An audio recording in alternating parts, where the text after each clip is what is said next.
You already know. Hey, I called right at the end, bro. Told me we won. Yo, Antonio got a motherfucking tap in because Harry Kane's a pussy hole. Ha ha. Fuck them spuds. Take some of that, you dig? Yo, I try to call you during the game. I try to have bro do a little triple. But it ain't work because this dummy got the fucking Buffale phone plan and he can't make international calls. But he gonna sort that out. Once he sort that out, I'm gonna plug in with you, B. Yo, big up everybody, man. So happy, right? Yo, when I get back to my cell, I'm gonna make a fucking big ass brick Jack Mac with the pickles, with the fucking chips, with the everything, you heard? With a little sazon packet for the season. Yeah, you know it. But hey, man's happy to the motherfucker right now that we beat them spuds. And bro, they'll put in the bet for me on the gambling account. We up all the way. You heard? Listen, don't nobody worry about me, man. The general's straight. I'm in here with the bros, with the twins. Listen, CB fine. Don't worry about me. Don't lose no sleep over me. My commissary on swole. Yo, they got mans in the kitchen. That's my little jobby job. So I get a little extra grub and things. They only pay a motherfucker like 15, 20 cents a day. Ain't that some bullshit? But yo, it don't matter. It helped me pass the time. But yo, it's all love. I want to give a shout out to the homie Titch. And I hope his channel's popping. Yo, shout out to Atlas, Bex, Wash, yo. Now, of course you, Peach, you my brother, man. Bro done told me you done big me up like every motherfucking day singing this shit. Yo, don't get knocked, don't get pinched drinking the motherfucking ciders out in the block, you heard? Put them shits in a coffee cup like I taught you, man. Don't be out there getting pinched with no fucking ciders. Who else? Who else? Uncle Wally World, Uncle Neil, Uncle Kieran. Hey, Uncle Kieran over there in Australia. Good eye, mate. You know what it is. Kangaroo fucking style. Hey, CB the General, he's straight, man. Big up everybody. Spread my motherfucking love to everybody. But for today, man, it's just super fucking gas. We beat those spuds, man. I can't see the goal. It don't even fucking matter, B. It don't matter. As long as we beat them pussy holes, you heard? And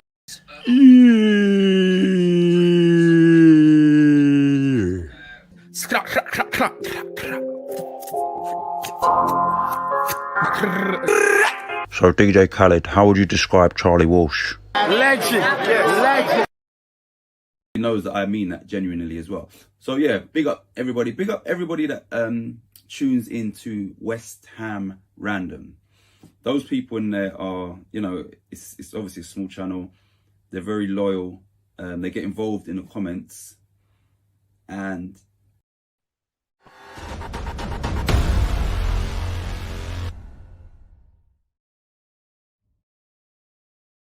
what's going on, everybody? Welcome back to Hammers Fans United. Genk 2, West Ham 2. This Moyes, you have to give him major credit because he's obviously identified when the time was right and an instant impact there was a change straight away. Don't let no one burst your bubble. West Ham v Liverpool or Liverpool v West Ham.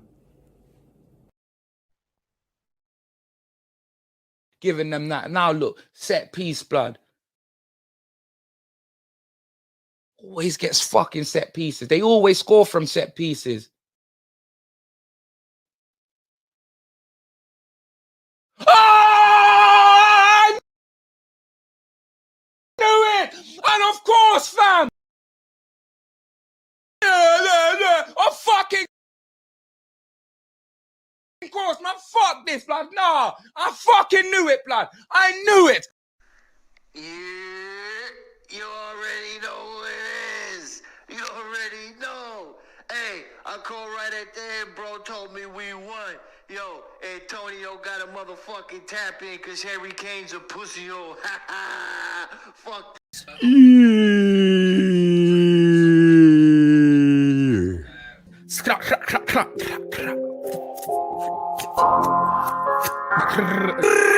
So DJ Khaled, how would you describe Charlie Walsh? Legend.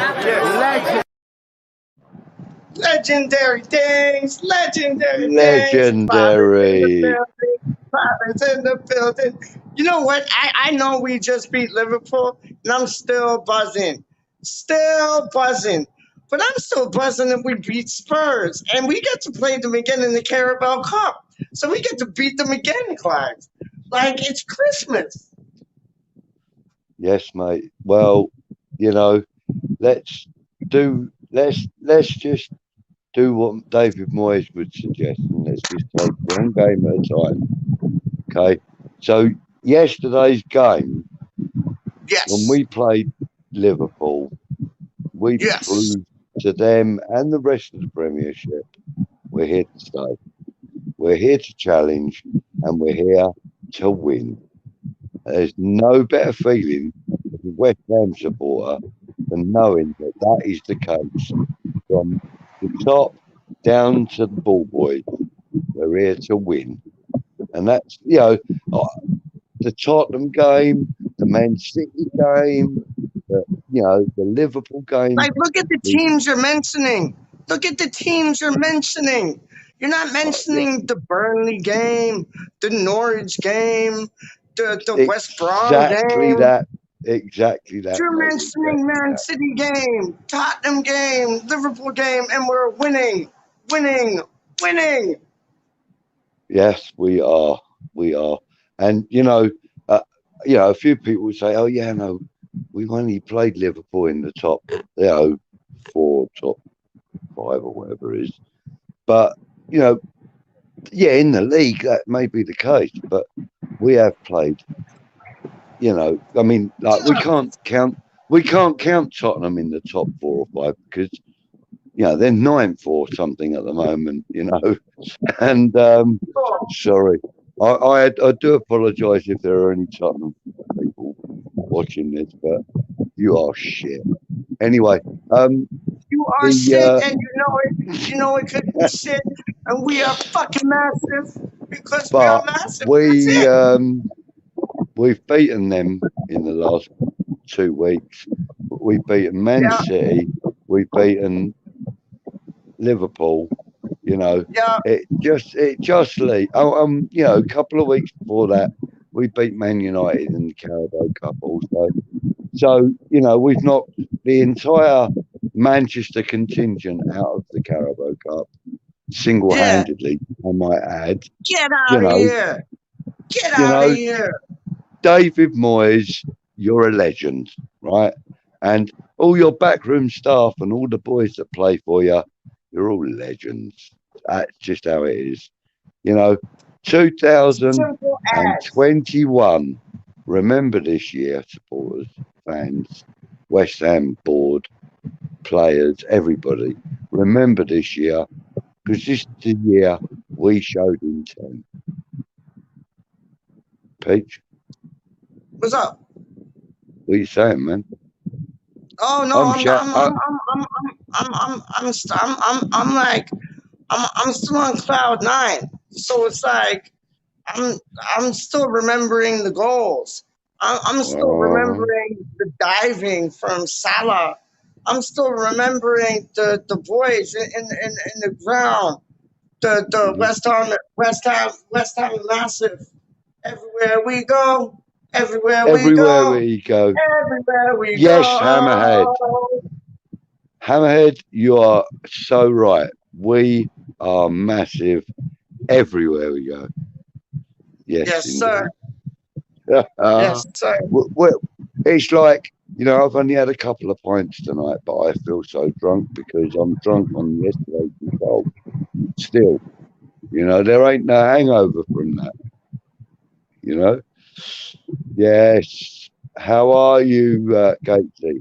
How you doing, man? So. Oh shit! Peach. What's up, man?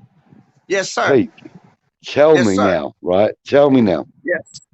Are you still calling for Areola to start in the league? Was that? Come again? Are you still calling for him to start Areola in the league?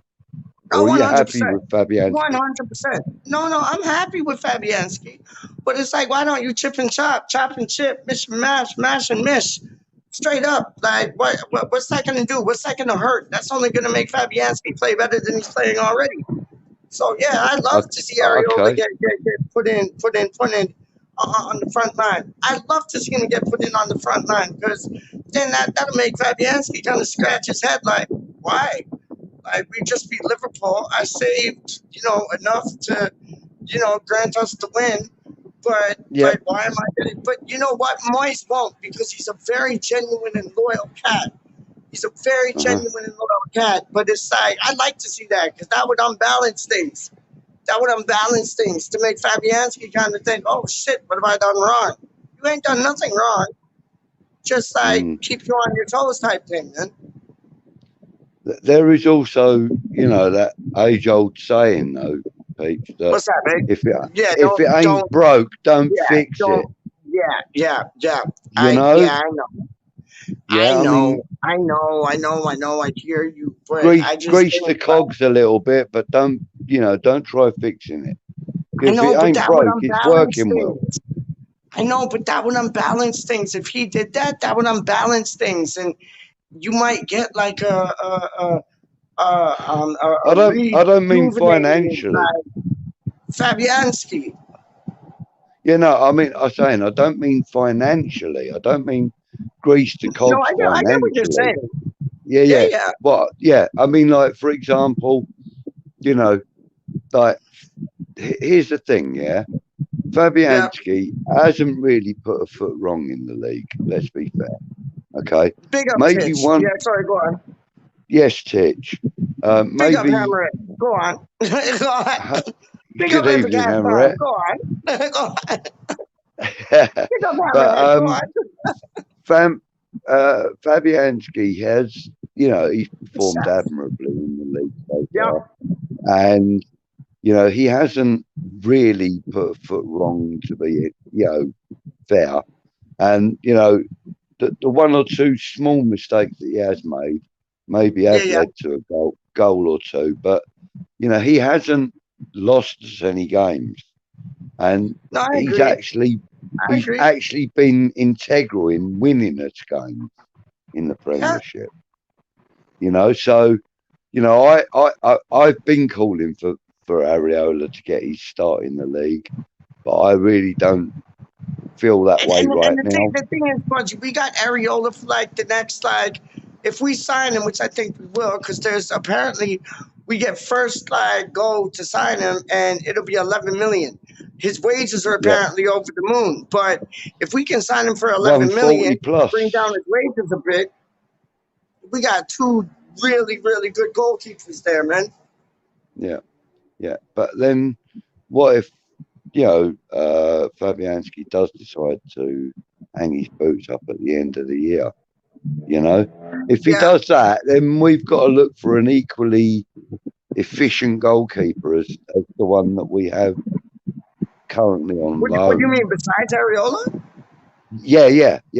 I mean, we need to find a reserve goalkeeper or a backup goalkeeper or a second number one goalkeeper, if you prefer to call it that. We need to find that and fast. What about Johnston? What about Johnston? See now, Johnston's been mentioned quite a few times, but he has been. I personally haven't seen anything official in the way of interest in him, like from David Moyes or any of the group. You know who I wouldn't mind Ramsdale. I mean, that may be right. That's another good shout. A really good shout. But I got a funny feeling that there are going to be one or two goalkeepers available that people probably wouldn't necessarily first think of.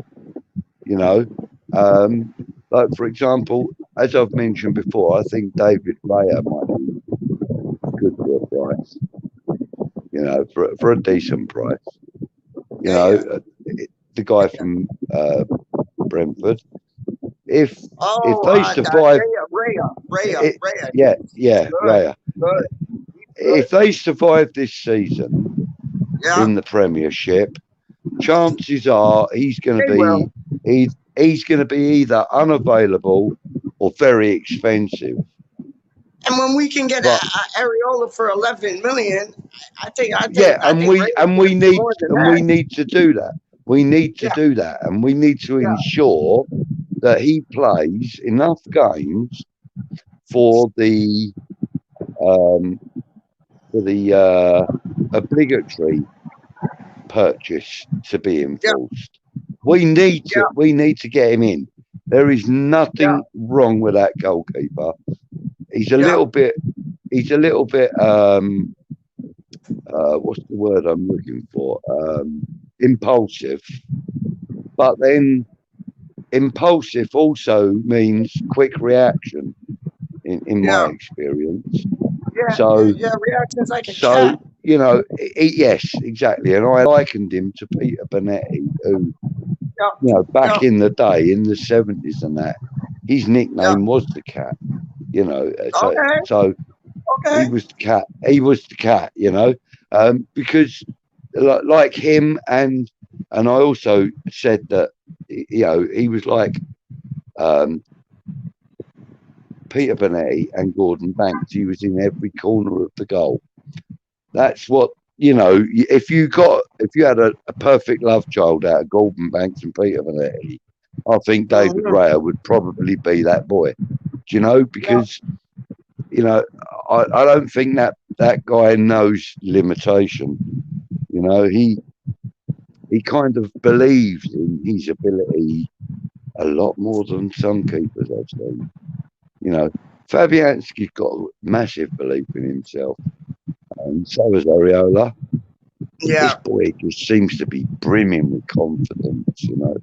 And when you look at it, buddy, those are two goalkeepers we got on the cheap. Like if we can wrap up Areola for 11 million, I think we got Fabianski for 2 million from Swansea.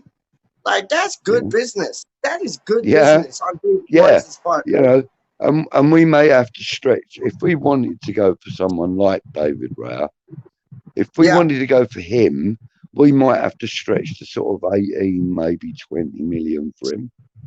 See, I wouldn't do that. You know? I'd keep Fabianski. I'd keep Areola. Fabianski would be. Fabianski's dependent upon his decision, though, Pete. We don't know what that is right now. Oh, by the way, I just wanted to show everybody that this is actually a West Ham shirt. This is actually a West Ham shirt, but it got ruined. West Ham shirt too, dog. Yeah, no, but this got ruined. What's that one? You know, yeah. This was painting, the. Huh? Yeah, man. This is one of my work shirts. I wear it, always wear it the day after. You couldn't tell that was one of your work shirts. Never would have guessed, never would have thunk it that's one of your work shirts. Yo, I heard a funny joke today. I heard a funny joke. Go on. It was Liverpudlians, and they were saying like, "Wow, I never knew Declan Rice was really that good. Wow, Declan Rice is really like all you guys have been talking. Wow, I never knew Declan Rice had that in him." And I'm like, "Are you taking the piss?" And then one of them said, "Oh, with West Ham beating Liverpool like they did, Declan Rice should be looking for a Champions League club." Hello, that's us. That's us, dog. That's us. Who's third and who's fourth right now?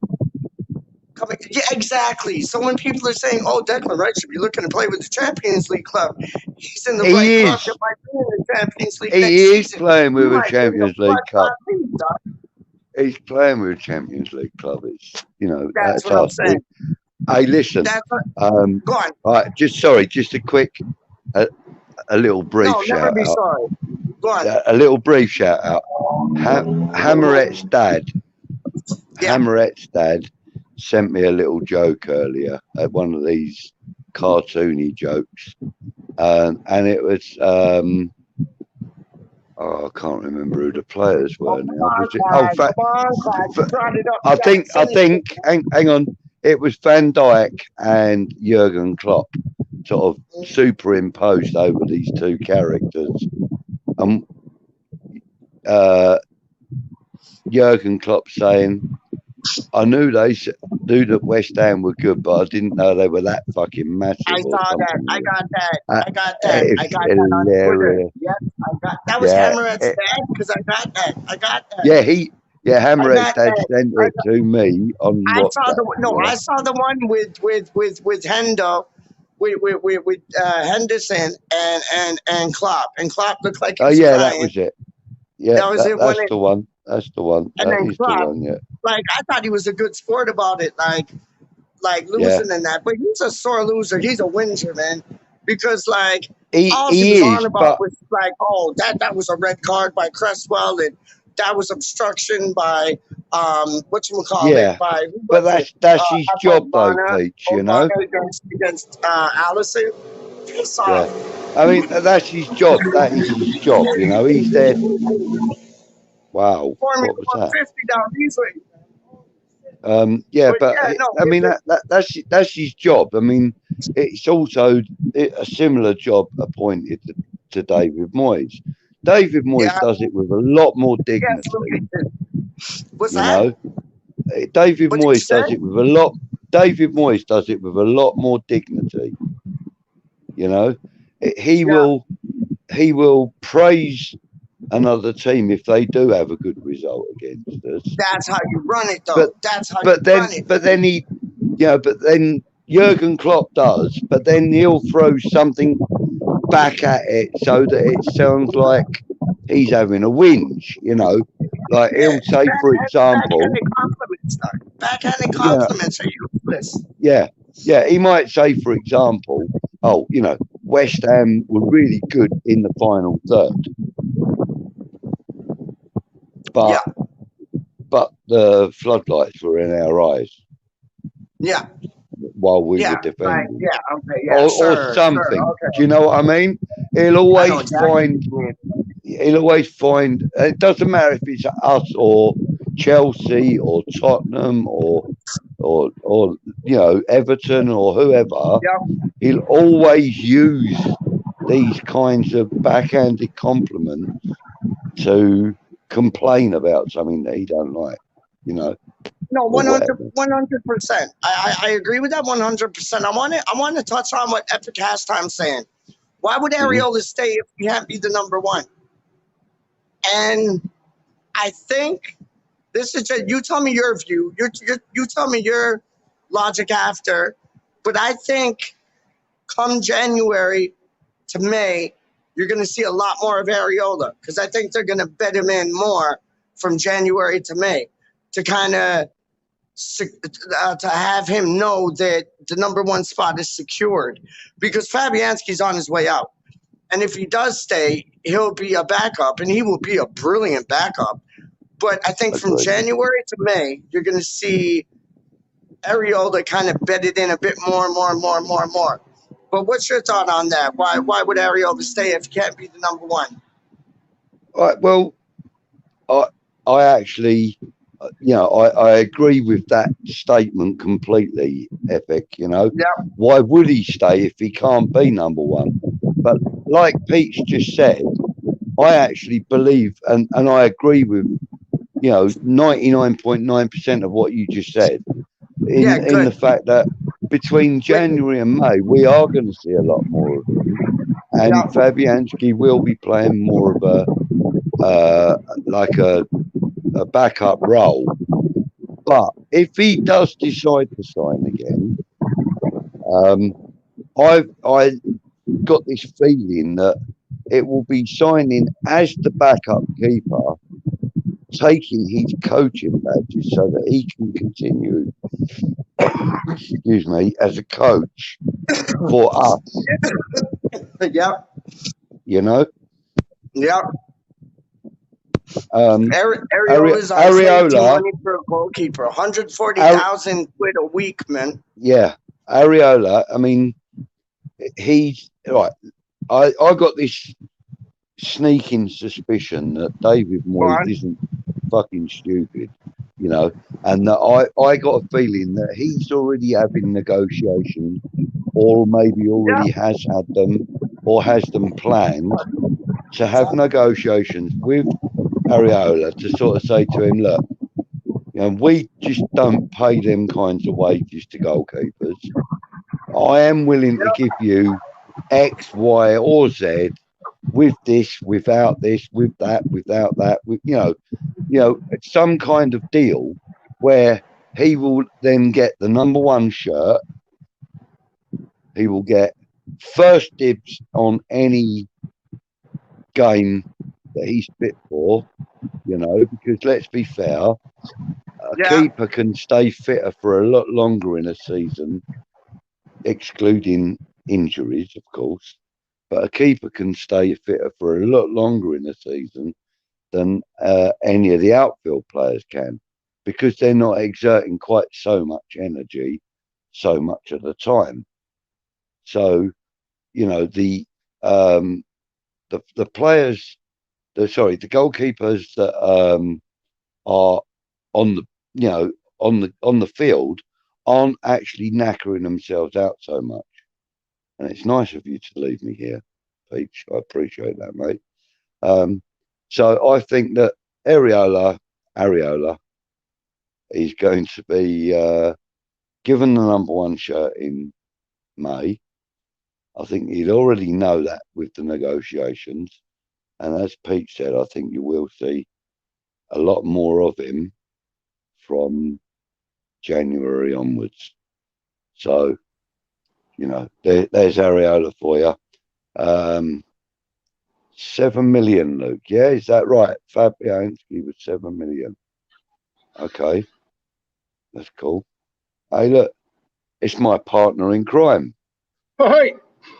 All right, Kieran. Hi, son. How are you? I'm all right, mate. I'm very well. It's nice to see that it's lovely and sunny there. Yeah, it's a bit warm today, son. I don't know if I've mentioned it before, but yeah, it's a little bit warm. So no fear of any rain yet, then? No, actually, it did piss down yesterday, but did it? Oh, good. Yeah, bit of God, bro. Bit of God. Anyway, so hang on, let's have a look in the chat. You introduce yourself, or I don't know. No, I'm just me, dance. Just do a bit of a dance or something, Kieran. I'm going to have a quick. I done my dancing yesterday.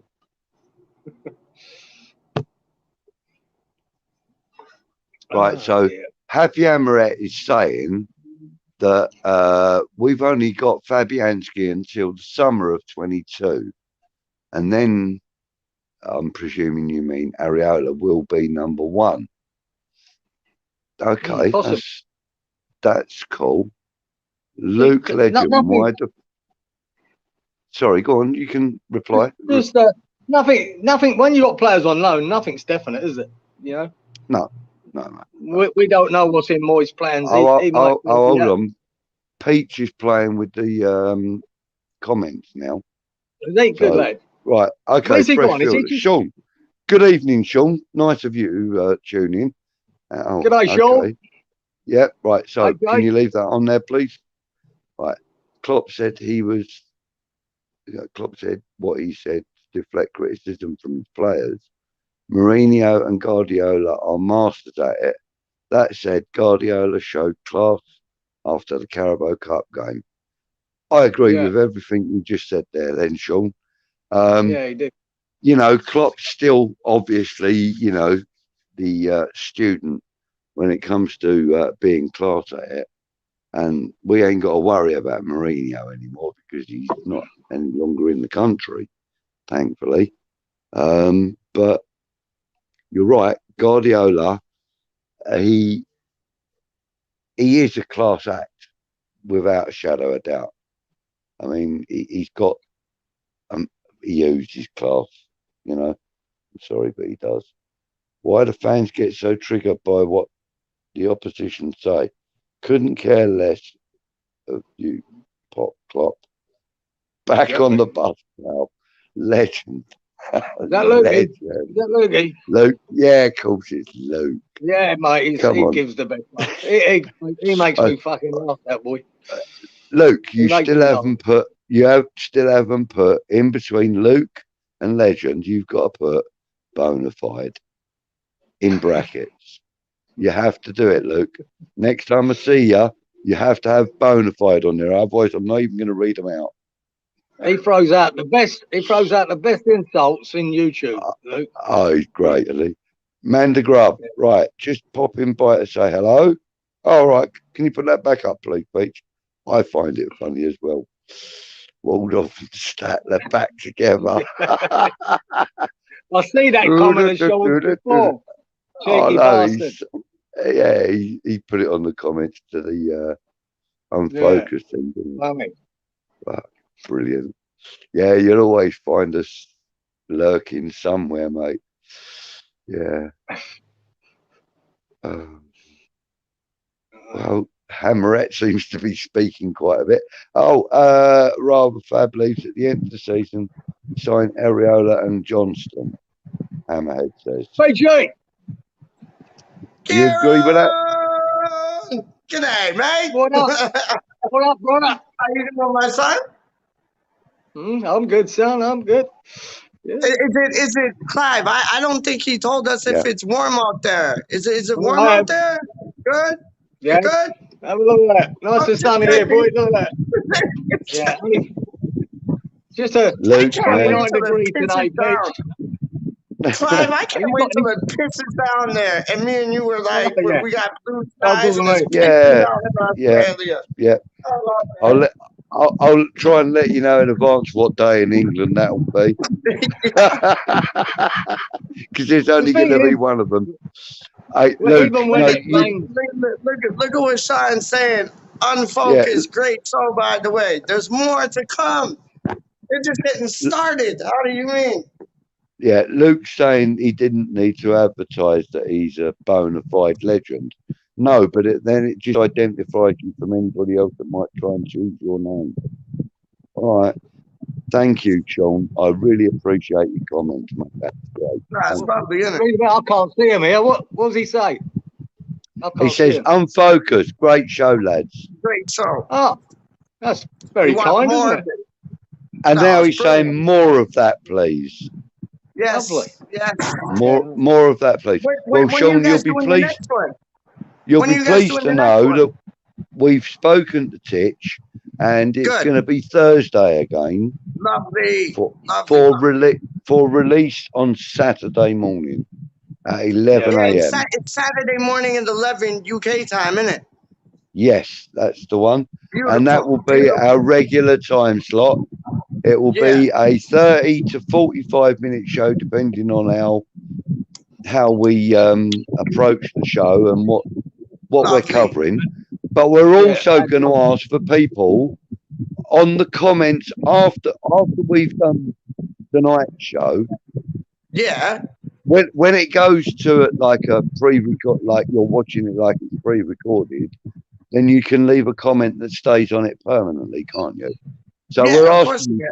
I'm asking you, give us an idea of what, because I'm going to forget what you say in the chat. So give us an idea of what you want us to cover for next week. Because we're on Monday. Clive, you can always, when the video posts, the live chat also appears. So you could go on the live chat and see what everybody said. You can do that. They're just like comments.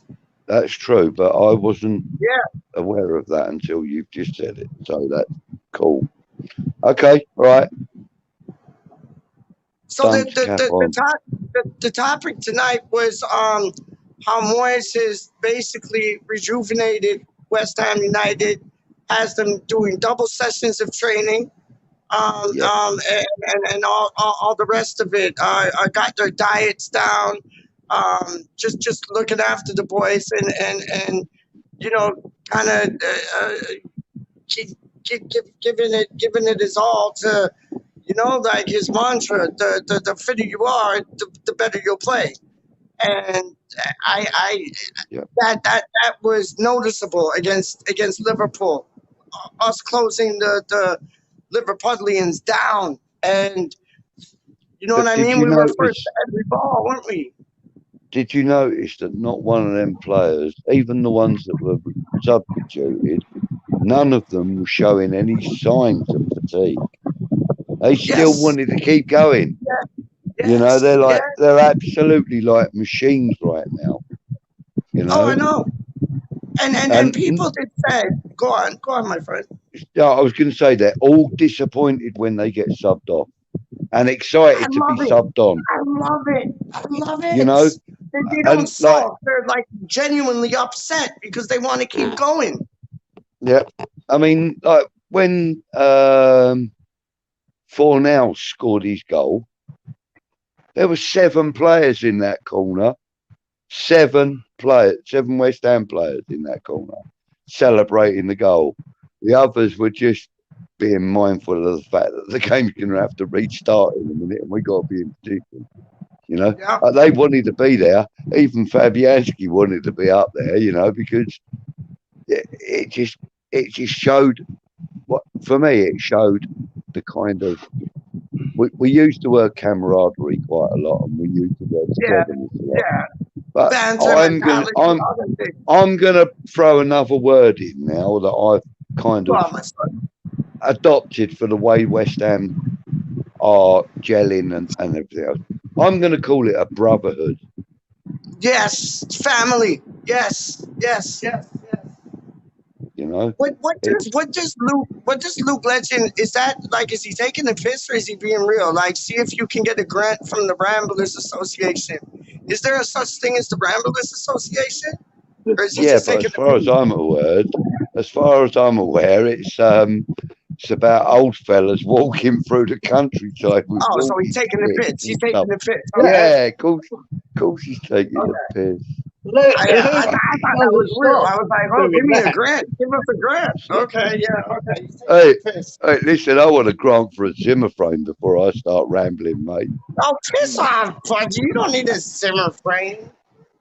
Now, but Budgie, you just need a golf cart when you leave the ground, mate, so you can get home safely.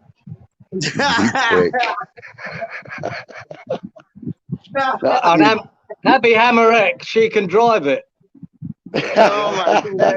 Not many. Oh mate, I'm sure to end up safe and sound then, aren't I? Oh Lord! Hell.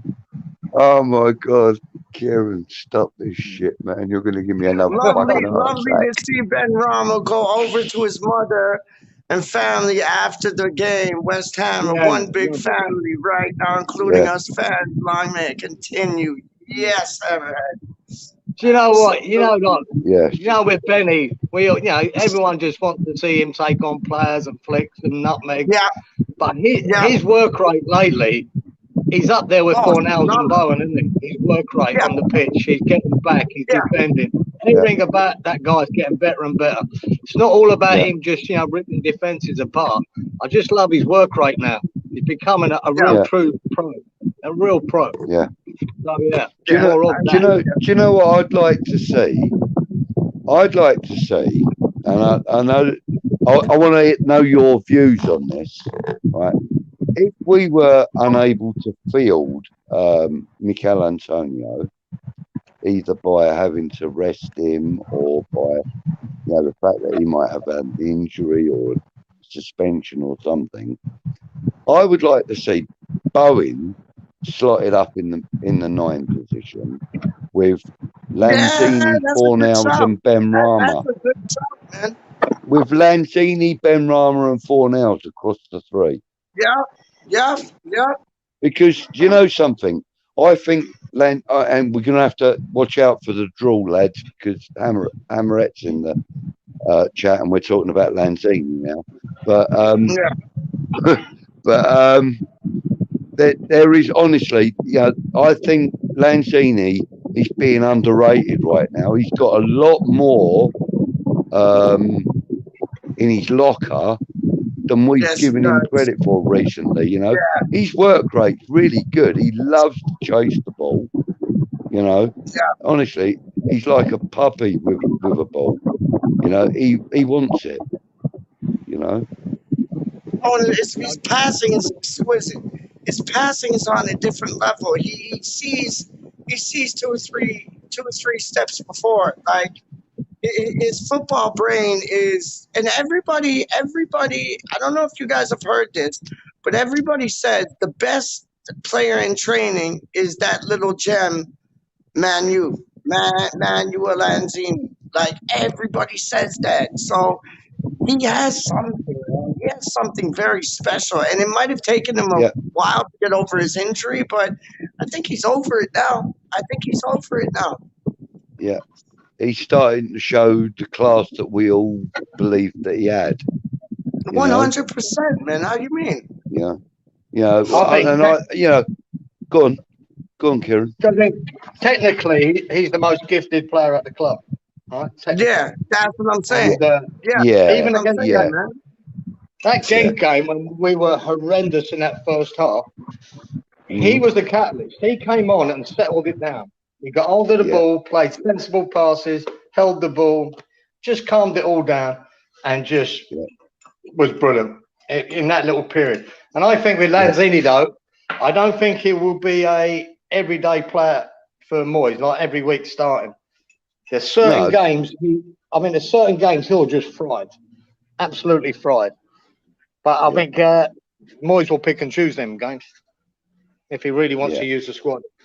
We all know, Moyes isn't stupid. He knows what games Lanzini's suitable for, and he knows which ones he wants him on the bench for. So that he can bring him on as an impact sub. And he's been that a few times this season. In all competitions that we've been in. I'd like to see Lanzini get a start with Fornals and Benrahma across the three, with Bowen up front. Now, he's a completely different player to Antonio, but like I've said, everybody's probably bored with hearing it. We need something different up front for certain games. Like, for example, now, when we go up against Chelsea, and bear in mind that they are at the top of the league at the moment, we have got, 4 months or something of game. No, sorry, not 4 months. We've got about another 4 weeks or 3 weeks until we play him, including this break, including this break. I think it's about 3 or 4 games away or something. They've got all of that data from all of them games with us playing Antonio up front, with Bowen, Benrahma and Fornals behind him. Now, if we go and throw Lanzini into the mix and push Bowen into that front position, it's going to completely baffle clubs like that, because they've done all their own work on Antonio. That could be the case. If you look at the other way, Clive, Liverpool did as well. Liverpool knew that, and it didn't help them. Everyone knew what we do, Antonio. Yeah. And, also though, Kieran,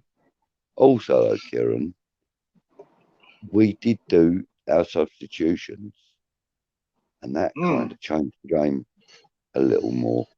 We didn't get away with an easy game at all by any stretch. And tough game, man. we had to change things around. David Moyes had to change things around to keep the momentum of the game. And by the players that he chose to bring on, I think he done an excellent job in giving the momentum back to us, by putting Lanzini on and that, I felt that, for the time that Lanzini was on the pitch, he had a great game, I thought. Yeah, he did. I'm always superb. Yeah, we'll see, man. Chelsea's another kettle of fish, and he'll have another plan for Chelsea anyway, because they're so attacking, aren't they? So attacking. He'll probably play with 3 at the back. Chelsea. I don't know if he's risk going back to that again. I don't know if he will. He's got four central defenders to choose from. He can use any 3 of them. And it's likely to be that it will be Diop on the bench if that was the case. Yeah, of course. Yeah, pretty sure he'd use Zuma, Dawson, and Oggy, wouldn't he? If Do they're you all hear available. anything about Ogbonna's cut? Was it bad or anything about it, Clive? Do you know, I kind of briefly saw something earlier on, but I didn't really read it too well because I was at the darts and, you know, I was losing badly. So I was a bit pissed off. Yeah. What's going on, man? I couldn't hit a double if it was like gin or scotch, mate. Tonight, I swear to God, I couldn't. I was hitting some fairly good numbers, but I weren't hitting the doubles. You know, every time like I left myself with double 20, hit a single, left myself with double 10, hit a single, left myself with double 5, and hit a 20. So I just back to you know square what I mean? one. Back to square one. You know, so I just in the end I just said to the barmaid, "Give us another pint. I need a drink." I tell you, when I used to play darts, Clive, do you know about 3 pints to 6 pints, I was brilliant. But before the 3 and after the 6, I was rubbish. You know, Luke's got a comment up on the screen saying that Lanzini's injury had stripped him of any pace he had. It's a shame, really. I actually agree with that, Luke. But it's made him a stronger player, though. You know, he's not so easy to, you know, to go over and he kind of, because now David Moyes has started pushing him towards central defender role rather than as a central attacking midfielder or a winger type. He's found his feet again, I think, and he's beginning to get himself back in contention for a start. You know, I mean, maybe you might not agree. His best role for me is like being the conductor in the middle of the field, especially when we're playing a team that, you know, are not as good as us, that will sit deeper, and let him direct traffic and just ping balls and in and out. And just that's his best role for me. And he doesn't need it doing that job. He doesn't need that pace now. He can just pick the right passes. So just give me an idea of your midfield then with Lanzini doing that. Because that's quite an interesting, you know, your best midfield. It's hard, isn't it? Because you don't really want to take anyone out of the team, do you, really? But to bring him in, you've got to take one out. I just don't know. You know, you take Ben Rama out and then you lose all his work rate now and what he's trying to achieve. And his bit of brilliance that he can come up with. That's what I'm saying. That's what I'm saying. Lanzini is the perfect player to fit into that role. Yeah. But to do that, you have to lose one of the other players on the pitch. Now, for me, to do that, it's Antonio. And then you push Bowen up into the nine role. Front. Yeah. And then you put Ben Rama out on the right. Yeah. You put Bowen out on but Ben Rama on the right, Fornell's out on the left, Bowen up front, and Lanzini holding the middle of that 3, playing almost a centre attacking mid role, but more of a creative role rather than actually trying to get himself into the box and stuff. You know, feeding the ball to the guys coming in from the flanks or Bowen running in centre or something, you know. Well, at some stage, Clive, he might be forced into doing that anyway because, you know, we don't expect Antonio to be able to play every game or not go through a season without picking up an injury would be rare. If he could do that, it'd be brilliant. It'd be fucking miraculous, in my opinion. If Antonio's not available, what does he do? Is that I think that could be the plan. Bowen is up front. Yeah. You know? I mean, look, he's got Vlasic and he's got Yarmolenko and he's got, you know, some of these under 23s that even we've been calling for, Oko Flex, etc., etc. Lanzini's in front of all of them, isn't he? of course he is, because Lanzini is so creative, and let's not forget what he can do with a ball from distance. Exactly. Do you know what I mean? Like, I will never forget that, Clive. I will never forget that, bro. how can we? How can we? You know? Moment. Oh yeah. What, your favourite Tottenham moment or your favourite Yeah, moment? your favourite shit Art Lane moment. Was All that right. moment. Okay. Yeah. Okay. Right. So anyway, Pete kind of set us up with a little bit of a topic to discuss, which was how well David Moyes has got the team going so well on a double training regime with, you know, excellent dietitians, etc., etc. So I suppose we should address some of that. Is that your phone bleeping? Yeah, I don't know what's going on. All sorts of messages coming flying through. We haven't won another game, have we? It's just bang, bang, bang. But so what I actually do want to address, and I did ask Peach if I could do this, and he hasn't replied, so I'm assuming it's a yes. Yeah, just Your favourite subject. What, the sunshine? The women's team. Oh, fuck. Because we have got one of the ladies in the house. So just bear with me 1 second. Right. Because of you. Right, hold on.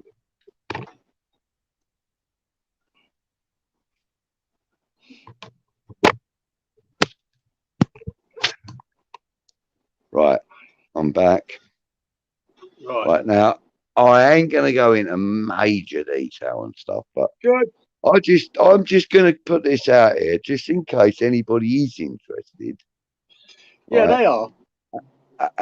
And right, so I'm a bit of a YouTube freak, so I'm subscribed to probably, I don't know, 15 different West Ham related YouTube channels, one of them being the official West Ham FC, you know, West Ham United FC YouTube channel. And they show like the goal of the month compilations. And to this month, there were, I think it's 6. One of them was an under 23s goal from, I forget the guy's name. 3 of them were from the Aston Villa game. So you had Fornells, you had Bowen, and you had Johnson. Sorry, no, not Fornells. Rice, Bowen, and Johnson. And then you had 2 others which were from the women's teams, from the West Ham ladies. So I'm going to give them a little bit of a shout out because, in my opinion, either one of these 2 goals were equally as good as any of the other 4 that were in contention. And I haven't actually voted, but if I had done, I would have voted for the second one that I'm going to mention. Kieran. Sounds like you got terrible wind, mate. Them beans and eggs ain't doing you no favours. I know. Just beat. So I got myself yeah. So goal number 1 that I want to mention is West Ham ladies versus Man City. Not sure of the result of the game, but this was a contender for goal of the month. Now, please excuse me if I don't pronounce this right, but her name is Yui Hasegawa. Now, it sounds like she's from the Far East, but she actually looks like she's from, but she actually looks like she's from mid-Europe, Eastern Europe, maybe. So I didn't actually do my own work on it. Obviously not. I had to go to darts, but I watched the goals. Anyway, so she scored a goal from against Man City. It started out with a poor back pass from City's number 3 left back, you know, and like Hasegawa, she latched onto it and it took one small touch to put it across to her left and hit it with her left and dipped it over the top of the keeper into the back of the net. And it was absolutely sublime from about 19, maybe 20 yards. Just outside of the 18-yard box, she hit it. Absolute peach of a goal. You know, Cristiano Ronaldo would have scored a goal like it. It was incredible. So for Yui Hasegawa, well done, girl. But for me, goal number one was from a girl called Claudia Walker against Birmingham. And she took possession of the ball just over the halfway line. She resisted a couple of challenges from an opponent coming in from her right side behind. She then gets up to about 22 yards away from goal, and there's another defender coming at her. So she jinks to the right, and she hits this ball with her foot and took it into the far top corner. Now, when I tell you that it was Ronaldo-esque or Messi-esque, I kid you not. I promise you, Kieran, anybody that's watching, have a look at the goals of the month. You know, as per the check it out. Have a look, and Claudia Walker, her goal for me should have been the goal of the month. I don't know if it is. I should have voted really, but I haven't. But it is for me a cracking goal. You know, and you got to remember that up until 2018 we were an amateur team. In 2018, Jack Sullivan took over as director of the women's football team and turned it professional. He was 18 years old when he did that, right? So now he's 22, and he's got players like that doing stuff like that. The boy has done really well. I know we're not really keen on GSB, or maybe you are. Not the boys for it, listen, but listen, he's done brilliantly for the ladies team. I want to say hats off to the boy for that. Has he just stepped away from it, Clive? Did he just step away from it this season? I don't know. I thought I heard a rumor of that. I think he stepped away from it. I'm not sure. Oh, okay. Yeah. I mean, he got him to that point, but someone told me he's not doing it anymore. I'm going to. Darren Higgins thinks she's Japanese. I'm going to wait until I see what kind of reaction people in the chat have as to whether I might throw in a little bit more and go into a bit more detail, do a bit more research, and I might chat about the ladies team a little bit more. I might even cover a game one day, if that's what you guys want. If you don't want us to cover the ladies team, then we want that. We want that, man, because they play at Rush Green, don't they? Yeah, man. Rush Green. Yeah, we want that. Yo, you have to go to them things, man. That would be wicked, man. All right. So listen, the game I'll cover then is providing they're in the same league. I haven't even checked on that, but Brighton and Hove Albion ladies play at Crawley Town's ground, which is 400 yards away from my house. All right. So if I get to know, I will have a look at the fixtures and stuff, and I will find out when they're there. I will do obviously I might not be able to do a live broadcast, but I'll record some stuff. I'll send it up to you, Peach, and you can upload it if you want. Oh, 100%. I'll do a little, on that game, because I can get to that game really easy. I can get complimentary tickets from my friend of mine.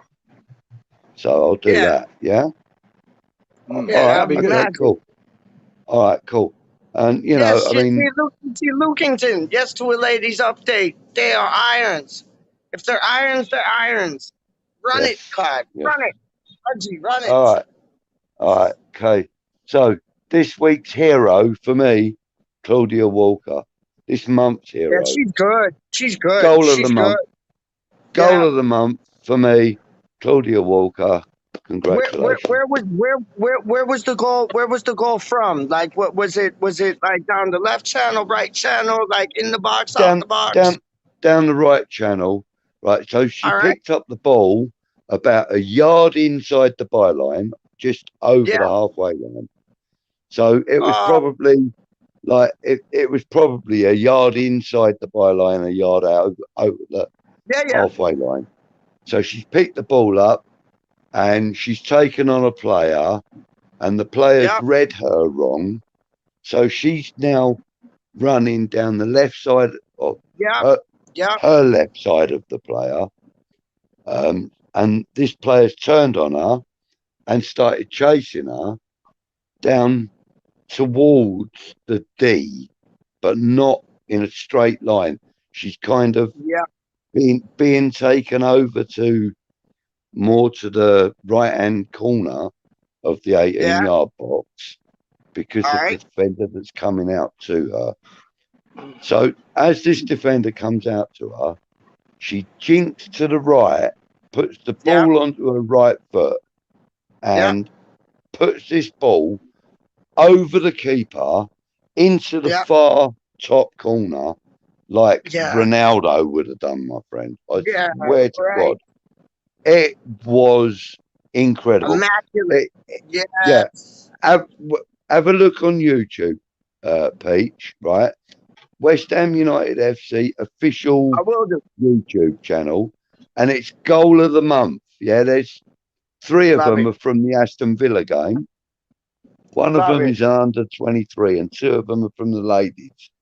And it's Claudia Walker. That's the goal for me.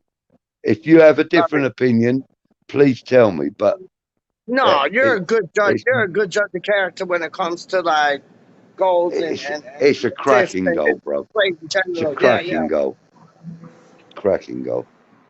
Anyway, what else are we talking about? What else are we talking about? Bring on the Wolverhampton. Bring on Wolverhampton. We're gonna do him in, dog. We're gonna do him in. Yeah. We need to separate that. We need to separate that gap. Like the gap's already starting to show from like teams in the 20s and teams in the teens. And we need to we need to keep upgrading and make that gap happen. So we're like not only a game in front, like 3 points in front, we're 6 points, 2 games in front, 9 points, 3 games in front. Like we need to be in that upper gap. And that's what we need to be thinking right now, man. Yeah. That's what I'm thinking. Darren's saying he's glad to see that you're well again, Pete. Oh, Dazza from Thailand. I want some of your Thai food, dog. Have you ever had Thai food, Darren? Oh, many times. I had it 2 days ago. And what did you have? What did you have? He lives across the road from Thailand, doesn't he? Look, I know. It's a stone's throw. It's a flipping stone's throw. What did you have? What was your food the other night? choice? I went for the pad thai the other night. It was nice. I love a good pad thai, dog. Oh my duck pad thai. But when I was in Thailand, I loved the food there. Loved it, even from the street vendors. You know, it's fresh. It's gorgeous. Red curry, green curry, pad thai. Yes, please. I like the red curry. I love the green curry, and I have no idea what you just said about the other one. I don't know what that is. I've only ever eaten Thai food twice in my lifetime, and it's not because I didn't like it. It's because the nearest Thai restaurant to me is like 11 miles away, and they don't deliver to Crawley, so you know it's not good for me. So I would have to go to the restaurant, and I don't like going to a restaurant on my own. So I've only ever been twice. You know. Yeah, a pad thai is just noodles with a little bit of vegetable and a pad thai sauce on it. It's nice. If you like noodles, you'd probably like it, you know? Oh yeah, What, I like you don't noodles. Yeah. you don't get the chicken on it? Or like when I get a pad thai, I get like the chicken and shrimp on it too. I love that. Yeah, well, you pick whatever, mate. I actually went with duck the other night. I had a duck pad thai. Oh, duck is beautiful. Duck is a You beautiful must meat, be, man. you must be quackers fancy going to a restaurant. Hey, boom, boom. Love it. Oh yeah, yeah. So anyway, so the pad thai, is that the right way of saying it? Yeah, so good. It's so So good. that's like It's basically so noodles with like stir fried vegetables and some chicken and chicken and shrimp and oh yeah. all right. It Or you usually could has have a it with beef. crushed peanuts on the top. I Oh, know. really? See, that's why when I go, I got to tell them to take them things off because I'm allergic to like tree nuts and peanuts and all them things. So I got to tell them to take that off. But it's still good. Like it's just as tasty without the nuts. Honestly. Yeah, it is. Yeah, that's just another little thing to it, but you don't need it. Darren saying peanut sauce. I like because there's this place in Toronto. It's this road called Spadina, and on Spadina, hold on, on this road called Spadina, it's like Little China. Funny that rhymes, but it's like this road called Spadina, it's like Little China, but they also have they have Thai cuisine like on that road too. And I'll tell you, man, some of the food there, like you can go from one block and have like a pad thai, go to the next block and have like Szechuan chicken or General Troy chicken. Oh, it's top dollar, man. Top dollar. What's your favorite? And you know what? I'll tell you this. Chinese cook a good curry. Like I know it's all like Indian or West Indian curry. But I'll tell you, man, a Chinese curry and a British Chinese curry, that's the best. That's the best. Yeah. Like in the yellow sauce, that's one of the best, man. But if you go to a Chinese, what's your go-to? What's your go-to? Is it like Kung Pao or is it like chicken balls or breaded prawns? Mine's easy. Mine's easy. What's I have the same every time I order a Chinese. What is it? What tell me? So I have like the house special fried rice, which has got like the bean shoots and bean sprouts, a few vegetables and stuff, and prawns and some gravy or whatever it is over the top. I'll have that, and then I'll have a beef curry, chicken chow mein. Ooh. And then I'll have sweet and sour prawn balls, barbecue spare ribs. Oh yes, please. And then to top it all off, I like to have their crispy fried duck and pancakes. That's me. Yes. That's dinner for 2 days for me though. That's a dinner of a king. Go on, that's 2 days worth of dinner for me, though, boys. You know? Mate, I'll just think it's leftovers because there's fucking tons of it.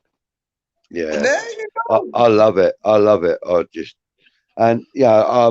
a bit naughty when I order a curry as well.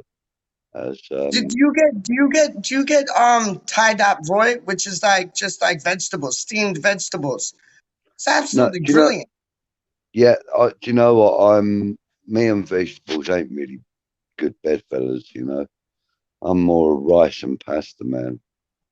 You know, I know there's no I know there's no substitute for vegetables, but I eat as much fruit as I can. You know, I might eat 12 bananas in a week or something.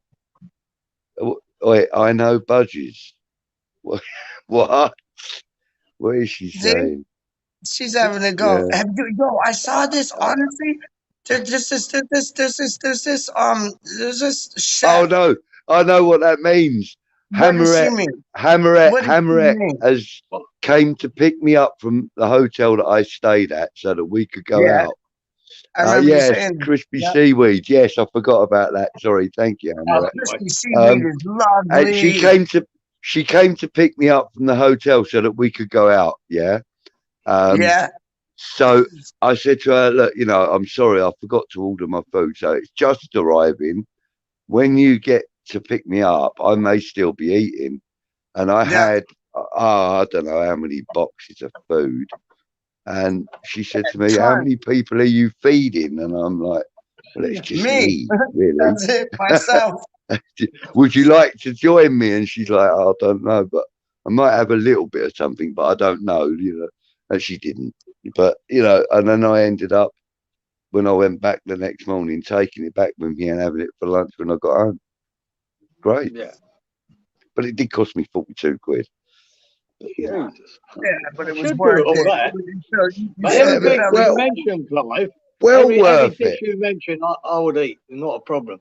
But see, Yeah. when I'm back in England, see, chicken chow mein is completely different to what it is here. I love it. That's what I'm Back in saying. the UK. Same here. Same here, I love too. chicken chow mein. That's my go-to. And then with Yeah. prawn balls. Oh, Yeah, and then yeah. the duck with the pancakes. That is sublime, isn't it? That's beautiful. Isn't it? Yeah. Just. So, Darren, talking of ice cream, yes, 2 litres in a sitting. Carry on, Kieran. Fucking hell.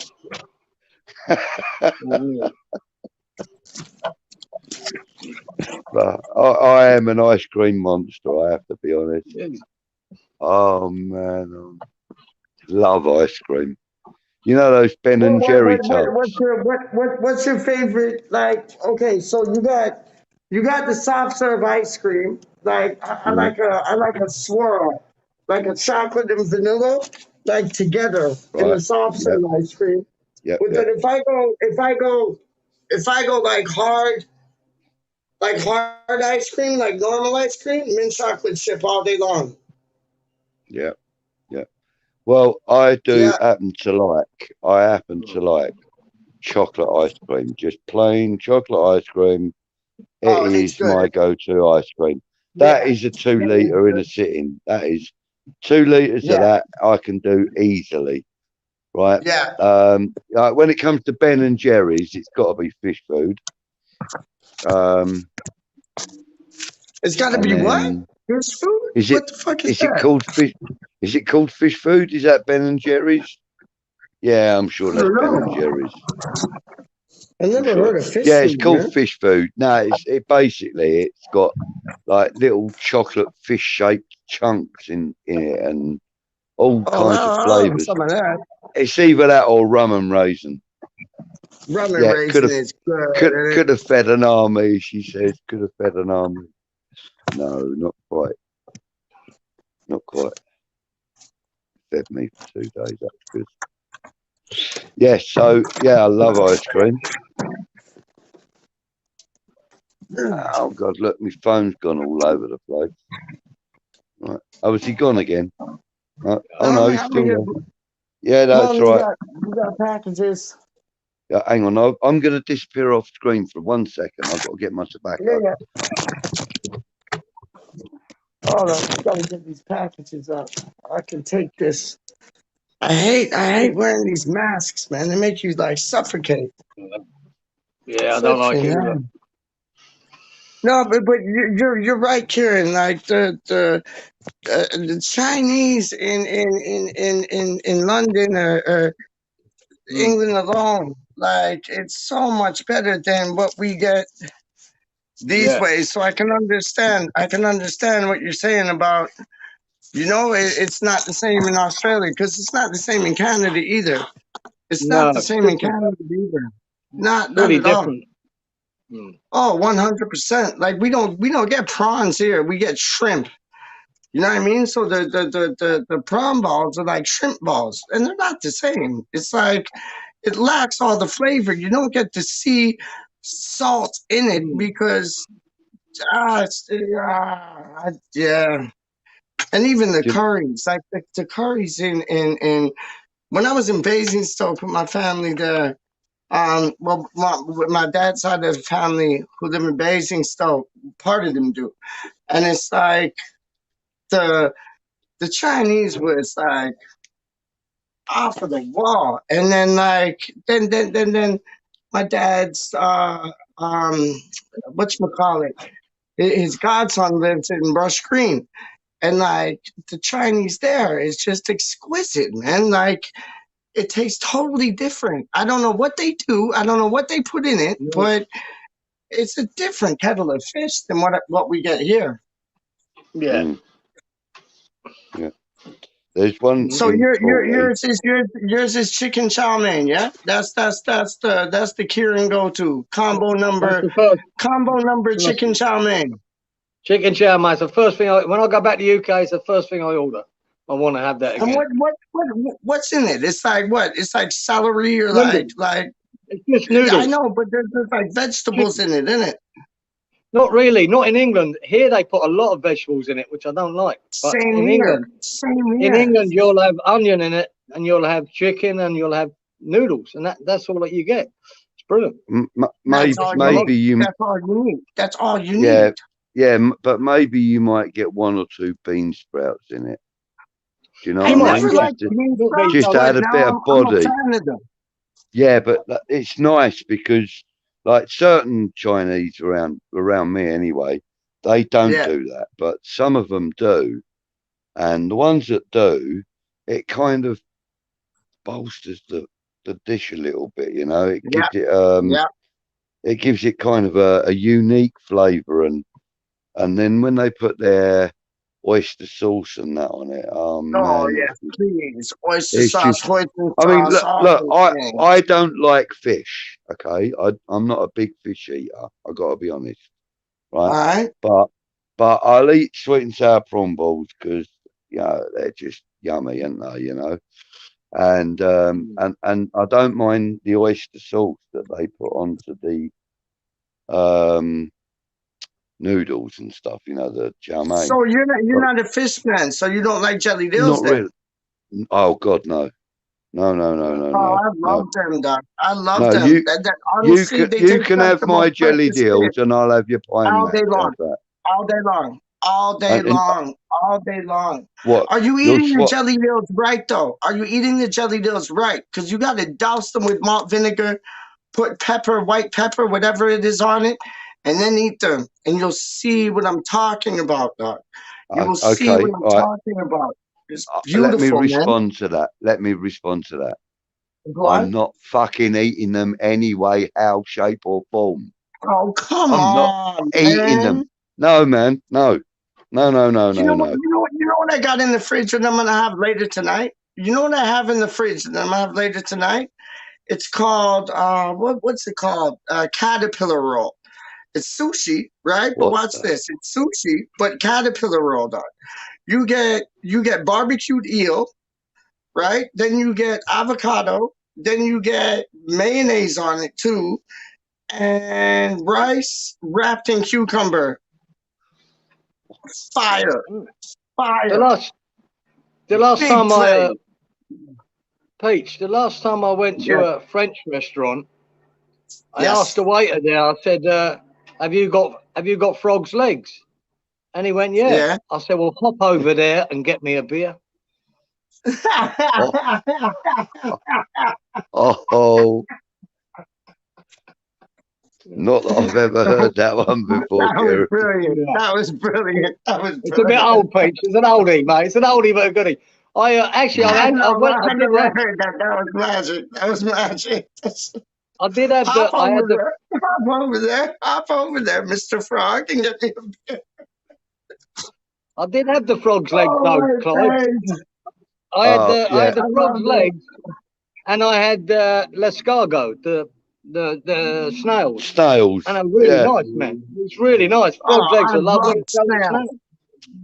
Nice, man. I love snails. I love snails.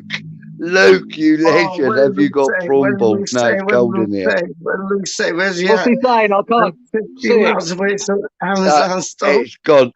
It went. He said, have you got prawn balls? No, it's cold in here. that's just cringy. That is just cringy. That is just cringy. Jamaican patties, Roy. Yes, Jamaican. You like Jamaican patties? I love Jamaican patties. Oh, listen, my I sister love was married to a Jamaican guy for 17 years. So Yeah. she learned how to cook. So name any West Indian food and I will tell you whether I like it or not. The only thing, actually, you know, I said I don't really like fish. Give me some fried tilapia or a fried snapper and I'll eat it. Fried snapper, then the way the seasoning they put on the fried snapper is to die for. Yep. You want to know a weird thing? You want to know a weird thing, though? I'll tell you this. You want to know a weird thing? I like Jamaican patties, but you know what I like with my Jamaican patties? What I like to dip it in? And y'all are going to find this weird.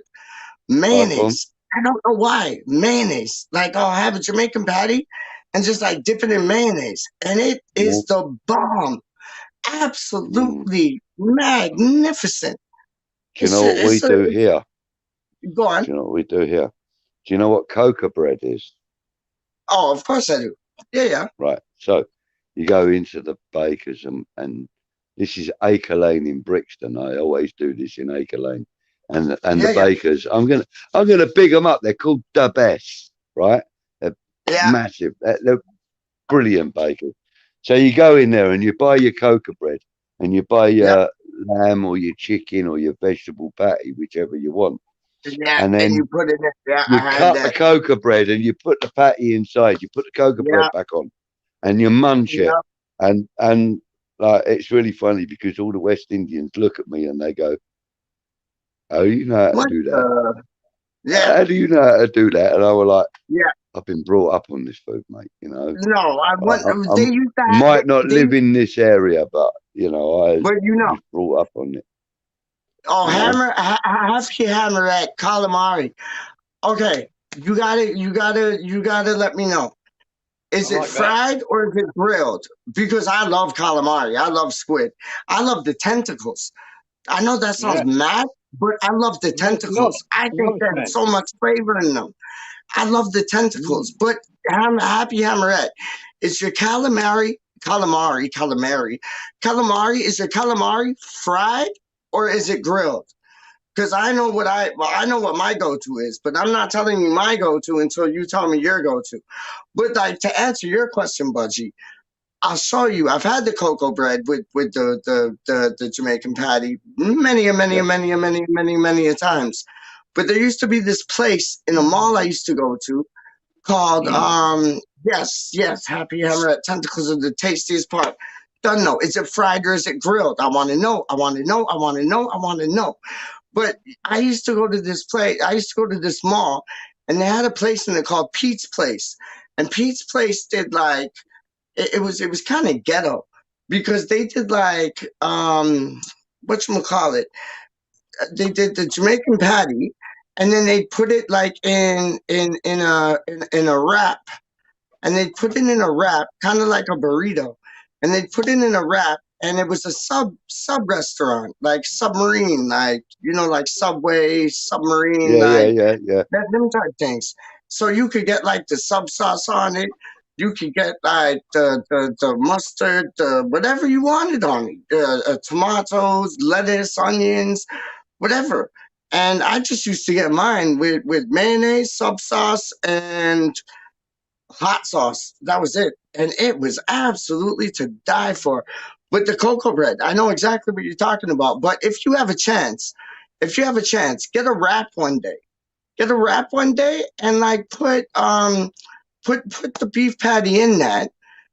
Put some lettuce and some tomatoes in it. Put some onions in it.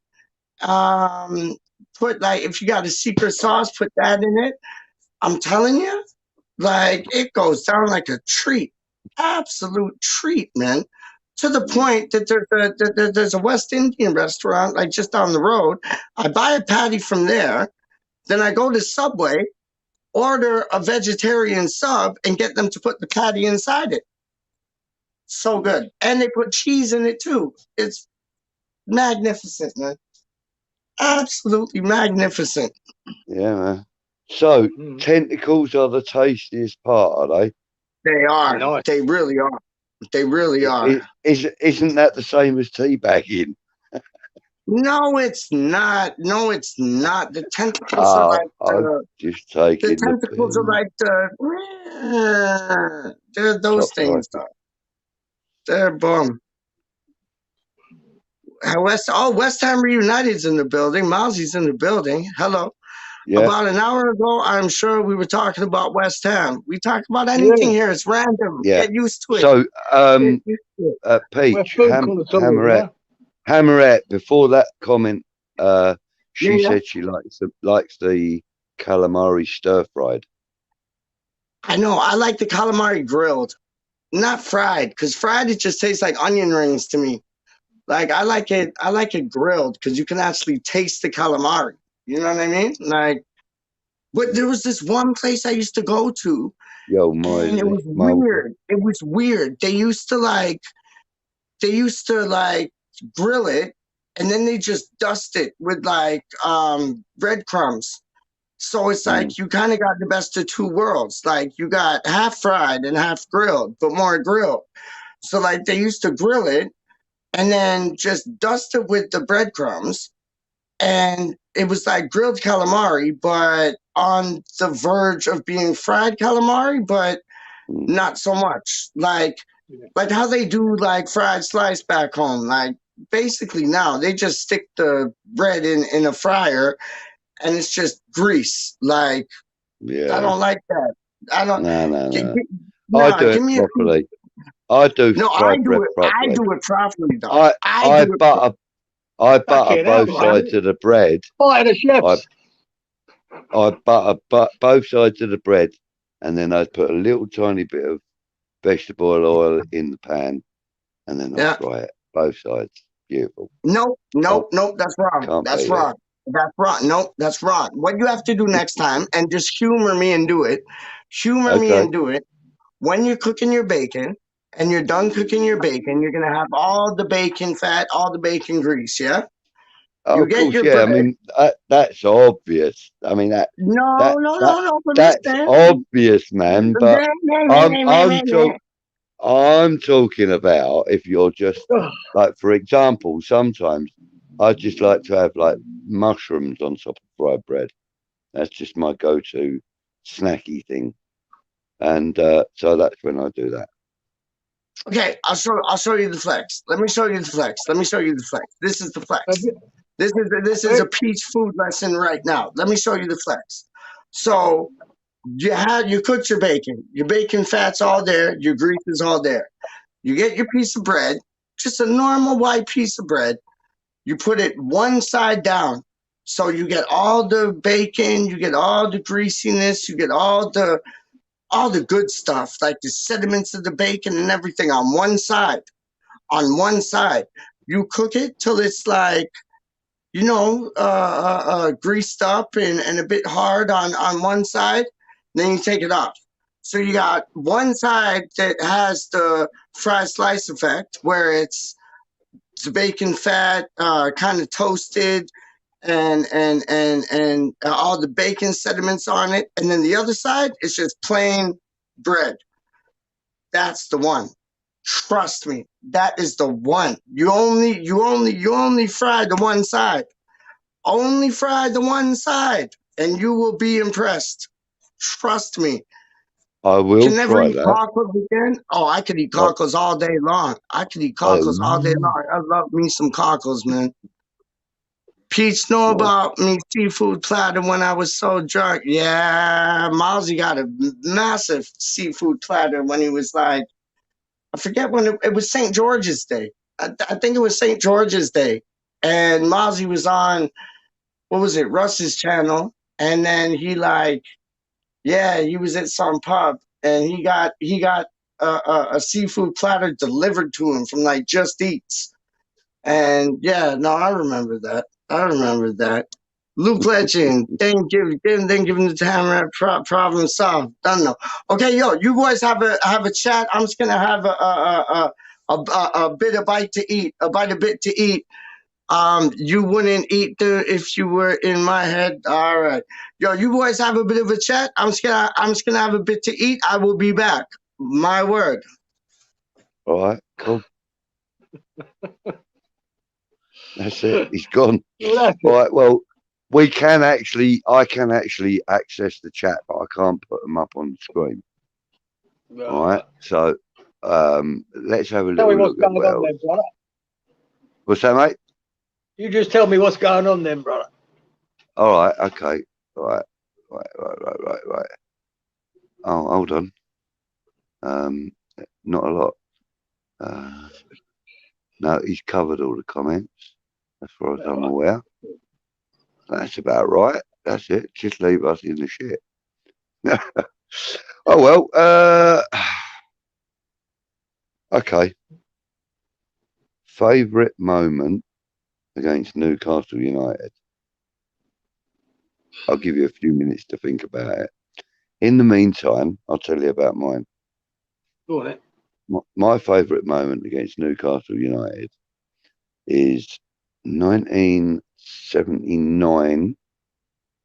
We were away to them, obviously, and I went up there with two of my close mates, and it was pretty easy game. I think we won it 2-0, I think it was. Anyway, so we've come out of there. We've decided we want to have a beer. We've gone into a pub full of black and white shirts. We weren't too impressed. I mean, this was like a long time before everybody was wearing shirts. You know, I mean, it was. Yeah, really I never wore a shirt the way ever. Yeah, I mean, it was. I mean, none of us were, but I think that's what made us stick out because, like, it does. It does up in Newcastle. Yeah, we were like wearing Ben Shermans and Stay Press and loafers and all that sort of shit. And yeah, so we kind of stuck out like sore thumbs. So we're in this pub. The barman served us. He asked us what we wanted. Like 3 pints of lager, please, mate. He went, make it your last one, boys. So what's up? He goes, well, this lot of getting agitated. You better go. So we went, all right. And so he said, why don't you go out in the garden and have a cigarette? Now, they were all smoking in the pub at the time. So why don't you go out in the garden and have a cigarette? There's a side gate. Take pints with you and go down the road with them. There's a park. You're better off sitting down there. I'll come and get the glasses later. We're like, what the fucking hell's going on here? So anyway, we've literally done what he said. And we're sitting in the park, having a fag, you know, drinking our pints. Two lads walk past, and one of them shouts out, here, they're fucking Cockneys. And I was like, oh no. So I thought, oh, it's all right, there's only two of them, there's three of us, you know, they won't come at us, you know, we'll be safe, we'll be all right. Anyway, so they kind of wandered off, and then they've come back again about 90 seconds later with about 8 or 9 other blokes, all from this pub. We're like, oh no. So they're all kind of gathering outside this little park, and it had this privet fence that was about, I don't know, 2.5, 3 foot high. So we're thinking, fucking hell, we're right near the gate, and we're thinking, right, if any of them try moving round towards the gate, we're out of here. It's like, so anyway, they all started trying to climb over this privet fence, so we bolted. And we ended up in this garden. There was 2 of us in this garden, me and this guy called Bob. Ended up in this garden. And there's all these fucking feet running up and down the street. We could see them underneath this garden fencing. And anyway, so the feet stopped going up and down the street. Obviously, they'd gone off looking for us somewhere else. And we were just about to fucking get up and go out of the gate. And the front door opens and there's this bloke standing there. And right behind him, I could see this flag with Sunderland all over it. So I'm like, oh no. And he's like, You Cockneys, you two. No, he goes, you Londoners, you two boys. And we're like, yeah. And he goes, you best get in here. He goes, because they ain't going to stop looking for you till they find you. We're like, what? He goes, go on, get in here. He goes, my missus will make you a nice cup of coffee. Like, this is like probably 6:30, 7 o'clock in the evening. He says, you're better off leaving it till about 10 o'clock and then going and finding your train. So we're like, oh, okay. So we're sitting in his kitchen having a cup of coffee with him, chatting to him and his two sons and this and that. But we goes out of the door, we walked to the station, we found our way to the station, we asked somebody where it was, found our way to the station, walked onto the station, there's fucking 50 of them or more. And we just thought, oh no, you know. But because there were so many of them gathered at the station, there were a few police officers there as well. So they escorted us into the station on our train. And you know, we caught the last special to London by about 90 seconds or something. You know what I mean? We were that close, missing it. And then we would have been buggered then. We would have had to have got on the mail train in the morning.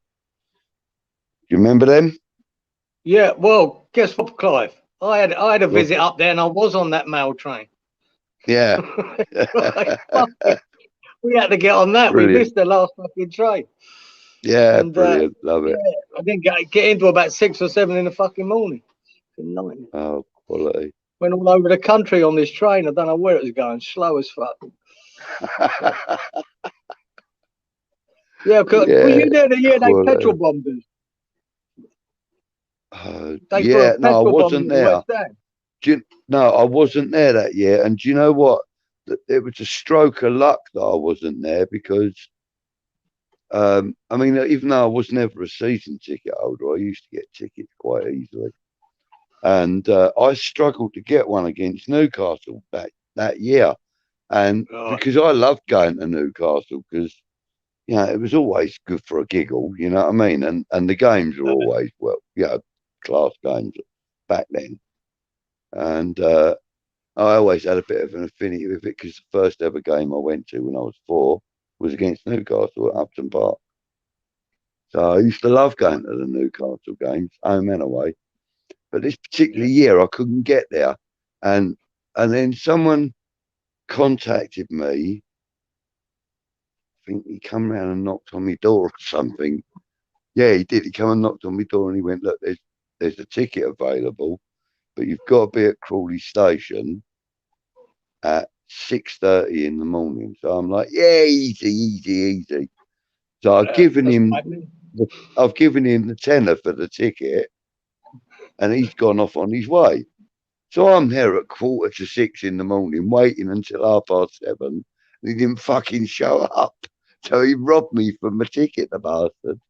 And my wages were only about 45 quid a week or something like that then. I was proper pissed off. So I caught up with him in the pub one day. Anyway, yeah, but yeah, I missed that game because of that.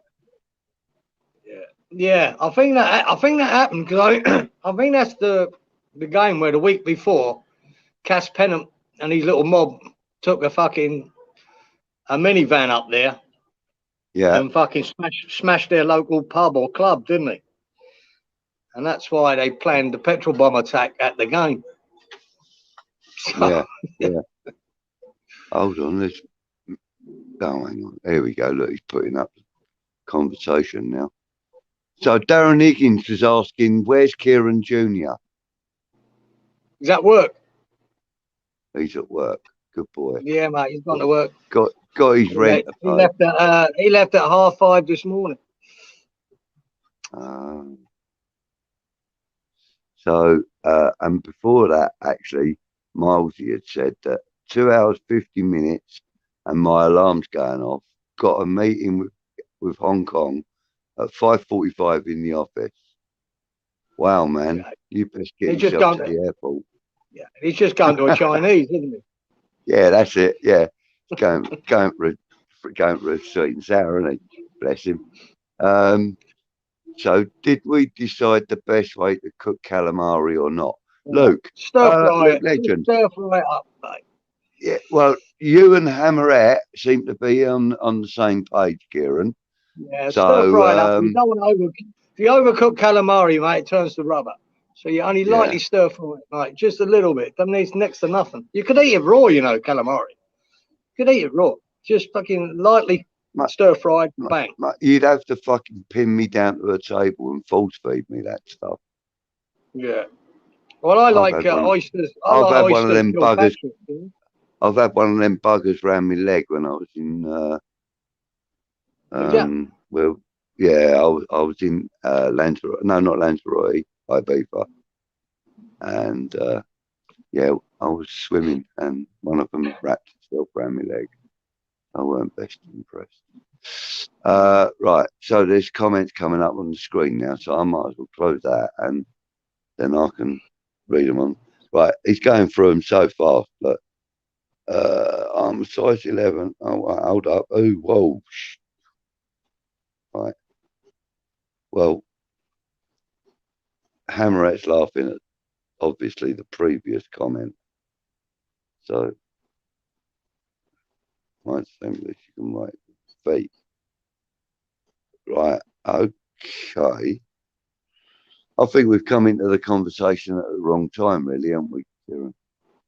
Yeah. Do you know, I'll tell you one thing, though, Clyde. I've been out here quite a few years, and I went back to London for a while. And the first game that was on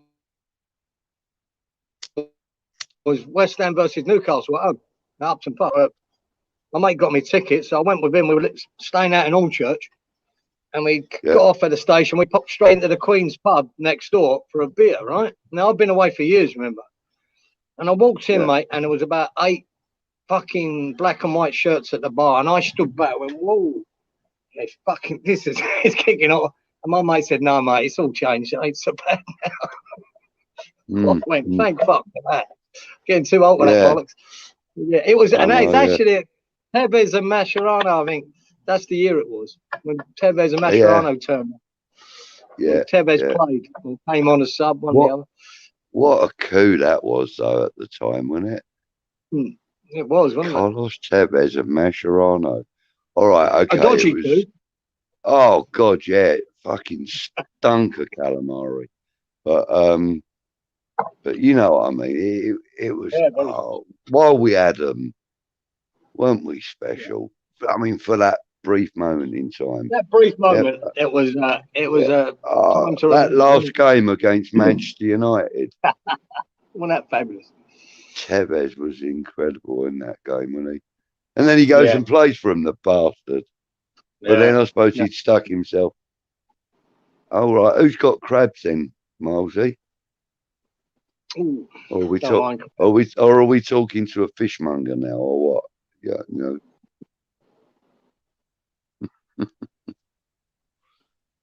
Right, so but one of the most vivid memories for me going to Upton Park was when me and a really close mate of mine, I'd known him since I was probably 8 months old.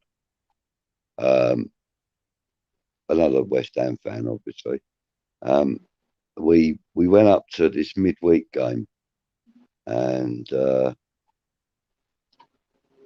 somehow we'd got tickets for the away end, for the away stand, and there was me and him with claret and blue scarves on in the middle of the fucking Arsenal contingent, and we really felt awkward. I mean, it was at a dodgy time anyway. You know, we were only about 17 or 18. You know, I'm a skinhead. He's like a mixed race guy with, you know, he had the afro, but he also had, like, he dressed like a suede head or a skinhead or whatever. With the loafers and stuff. And we're standing there, and the next thing we know, there's these like 4 policemen all walking up to us, and they're going, look, you know, things are getting a bit nasty back there. We're going to escort you into the home stands. So we're like, oh, okay, you know, we were quite grateful. And there was like you know, them Kiora cartons, they were being thrown at us and all sorts. It was quite funny, you know. And anyway, so we got escorted out and put into the chicken run. That was hilarious. It was just brilliant game. The Arsenal lot were getting stick from them all through the game. And you know, when we'd gone and been put in there, we'd sort of like a couple of lads are like, you know, oh, where you been then? And we're like, oh, we was in the fucking away side, like, you know, by accident. And the old Billa just brought us round here. So that kind of got round a little bit. And then all hell broke loose. They started chanting at the Arsenal. And that was hilarious. Mm. It was hilarious. Yeah. But my favourite day at Upton Park at getting in the away end was, do you remember the quarter final of the FA Cup in '85 when we beat Villa with Ray Stewart's penalty? Yes, I do. Right. If you watch the video of that, all that South Bank was meant to be Villa.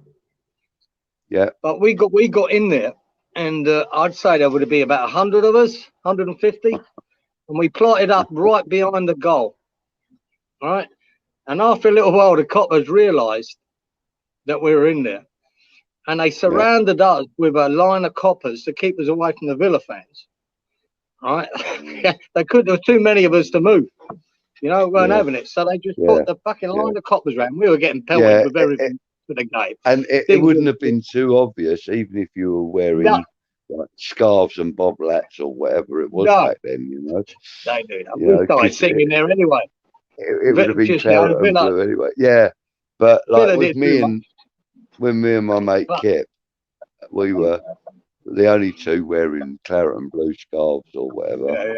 And everything else red and white, you know, so we kind of stuck. If you ever watch it on telly, watch back that goal that Ray Stewart scored from the penalty to win that quarterfinals, the last minute. And you'll see all of us jumping up, going mental behind the goal, and the rest of the stand just stood still. It's fucking brilliant. Giving it to him. Really giving it to him. Yeah. It's great. Yeah. It was a great day, that one. I've been in the shed end of Chelsea with a few of the lads from West Ham as well. I just followed them because I thought they were going to, you know, into the stadium. I just followed them in. But that was quite funny. That actually turned out to be quite an eventful day, you know. All right. You know, there's been quite a few special moments on the away days as that happens. I know. Couldn't go through them all, could you? There's so many. Nah. But I'll tell you what, I mean, you know, I know Bill Gardner's brought out his book. When I was 14, that's when I started going away games. And I remember being on the trains when Bill Gardner was on it. And I'll tell you, I'll give him this. It was like having a big brother on the train, you know, when you arrived in Manchester or Liverpool or wherever you were going. Yeah. He was, because we were only about 14, 15, and he'd be about 21 then, 22. He's about 6, 7 years older than us. Yeah. But you were happy to see him, I'll tell you. Happy to get off the train with him. Yeah. I mean, it's like I used to go to most of the games, like back in the mid-70s and early 80s. Yeah. Most of the games I went to. Who knows? Yeah, most of the games I went to, though, were with my cousin's ex, Danny. Right now, he was a blonde guy with piercing blue eyes. He had a big old Mars bar down his face, and he was quite noticeable. But I didn't know he was connected with a lot of the lads that were in the ICF. Whether he was an actual member or not, I wouldn't like to say. No. But he ran with them. You know what I mean? He was everywhere they were, whenever they were there, you know. And he was proper fucking loony. And, you know, because he was my cousin's boyfriend and I weren't allowed to go to these games on my own as far as my auntie was concerned, I was going with Danny. And it was just, we were going to away games and home games and all sorts. And, you know, I mean, it was just mental what they used to get up to, you know. Absolutely crazy, you know. And like, you know, like there's all these stories about the cards and a few of us have actually seen these cards being distributed, and I think you mentioned it yourself a few days ago, Kieran. But like, the thing is, it weren't as common as a lot of people are led to believe. Right. And I mean, like, the only time I ever saw that happening when someone was left a card was when I believe there was an FA Cup game between West Ham and Millwall. I can't remember what year it was now. Got to have been 83, 84, somewhere around there. But I was actually trying to make my way home. I didn't want any part of it because I knew how flipping, riotous it could be. So me and my mate, we were trying to get home as quick as we could. And we were trying to get onto this bus, and it was absolutely rammo, this bus. And we're trying to stand on the back of this old route master. And there's a lot of fights going on all sorts of places. And we just see this one guy, he had half of his hair was like ginger, and the other half of it was black, and it looked really weird. But he was West Ham, this guy. And he left this card on the bloke's chest, like, because I had been stamping on him or God knows what else. And so I wasn't actually involved in any of that sort of at that point. But but like that's the only reason I knew that them cards existed. I've been told they did, but you've got to kind of take things like that with a pinch of salt when you don't really know. But so anyway, the day with the dark days. Yeah, the dark days. Quite exhilarating too, if you were there. Yeah. So, right, hang on, let's have a look, see where we are. Right, Clive, when are we going to have to record this the show? What time? I think we're doing it. What time was it for you when we did it last time on Thursday? You done it at a ridiculous time, didn't you? For you, it was you were about 12:30 at night, weren't you? Yeah, but I don't mind that. Well, whatever suits yourself then. If that's suitable for you, we'll do that. We'll do it for Thursday at the same time, because then that gives it. That's like 12:30 in the morning for Thursday for me, isn't it? Yeah, which is about 10:30 in the morning for me. Yeah, is that convenient for you on Thursday? What, on Thursday? Yeah. Yeah, bro, that'd be fine as long as I know now. So anything comes up, we can always change it if something comes up. Yeah. All right. Okay. Well, we'll do that then. We'll book that with Titch. I'll contact you him sort out in with the Titch. morning. Yeah. All right. That's that done. Yeah. And get prepared. I might have to research women's football, mightn't I? Well, look, Kieran.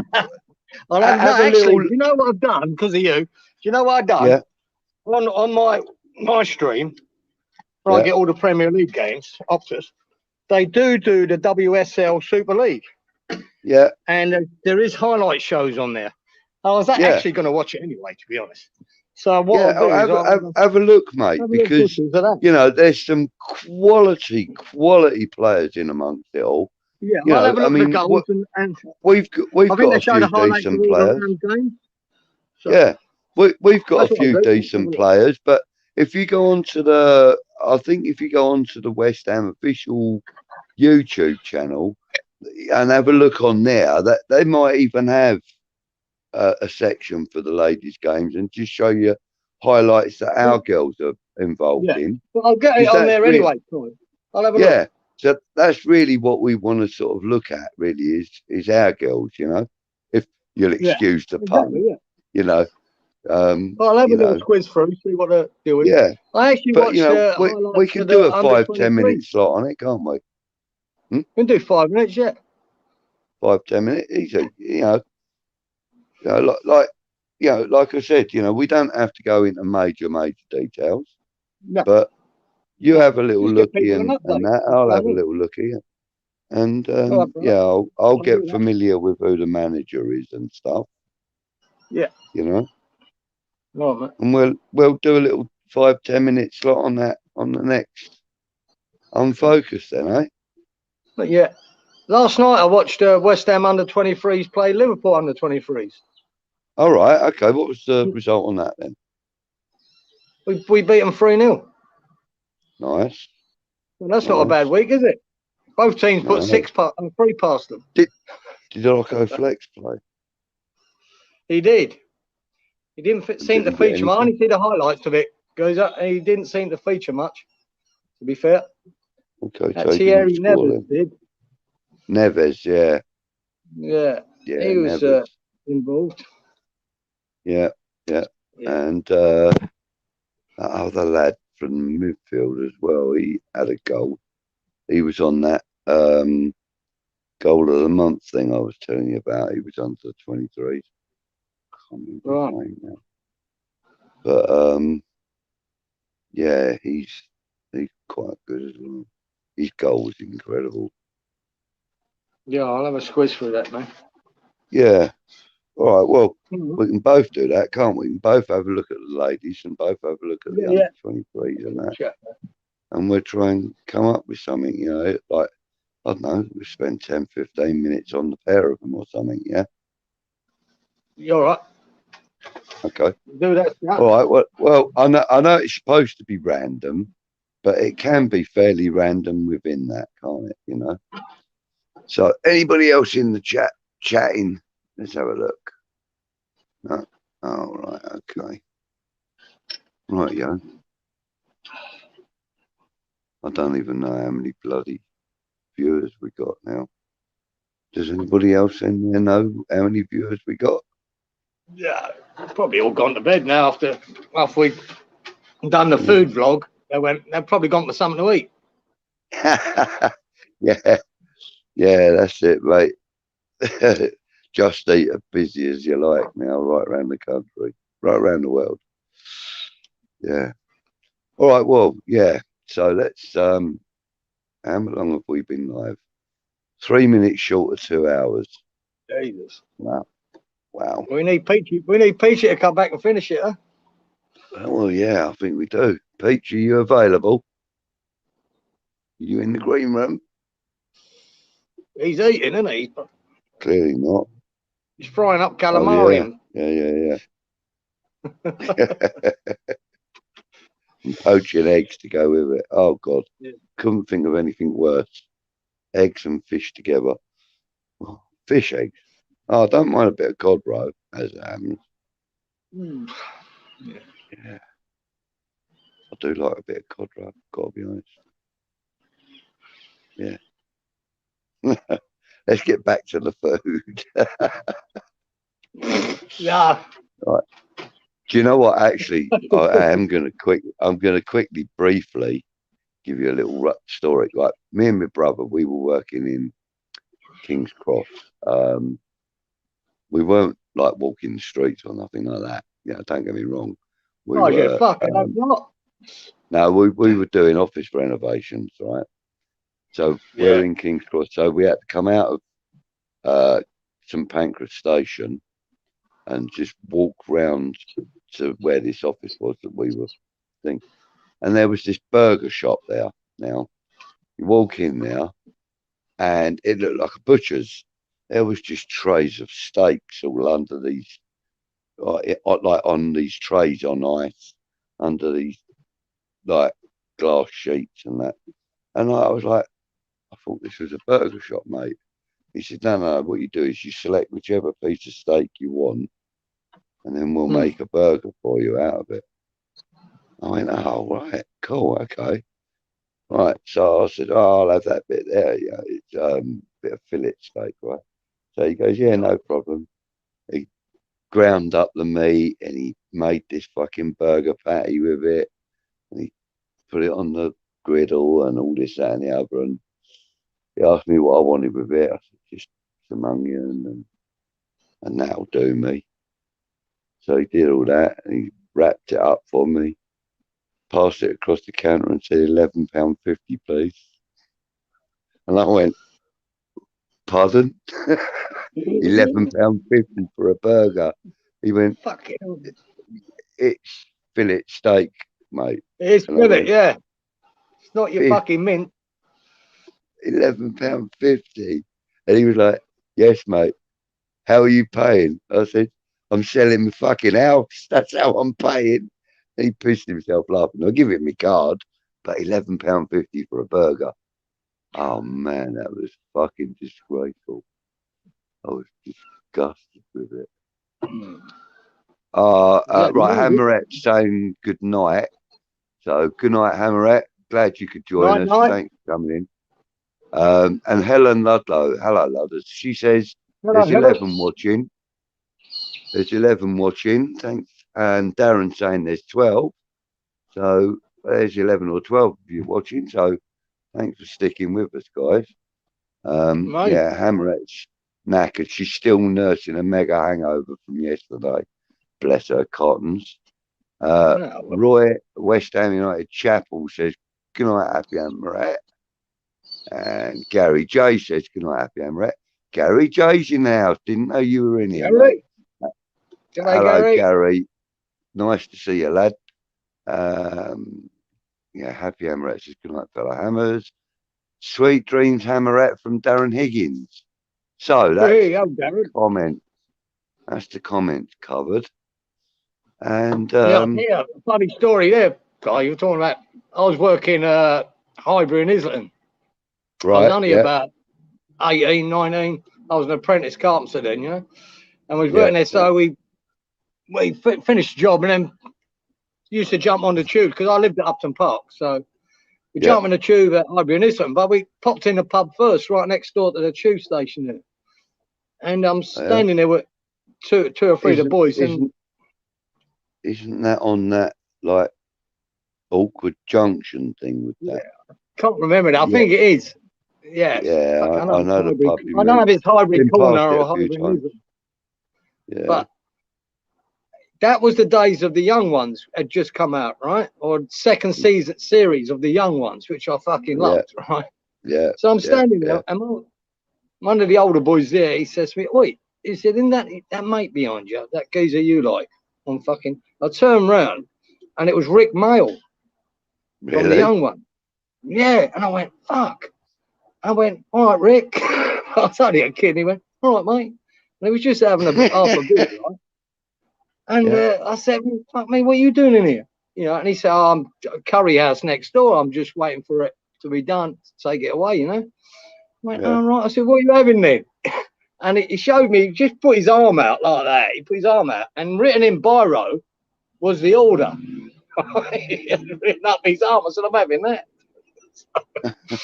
Funny as fuck. And I had a chat with him about the series, the second series, and how I preferred the first series to the second. And he was all right. He was good. Quite a middle class sort of dude, though. You know, right? Typical, you know, real university boy. But he was nice as I had a chance meeting with a guy. I'll tell you who it was in a second. So I used to like a bit of fishing. I'm a bit of a carp fisherman. I used to anyway, not so much now. But I was told about this section of the River Mole that was, sorry, not the River Mole, the River Arun, that was really good. And, you know, I should try it because there's lots of fish there. So anyway, I've gone to this section and I couldn't find anywhere suitable for fish, and I saw somewhere on the other side of the river. So I've driven back down the road to the bridge, gone over the other side, found somewhere apart, walked to where I could find, you know, to where I'd looked for, found this place, and it was just open field, you know. I mean, I'd gone through a gate with a latch and everything. Didn't say private land or anything, you know. So I'm there, I'm sitting there, got my rods set up, lines in the water, I'm sitting there, rolling myself a fag, and this voice behind me says, "Have you caught anything yet, mate?" And I went, "No, not yet." I've only just got here, really.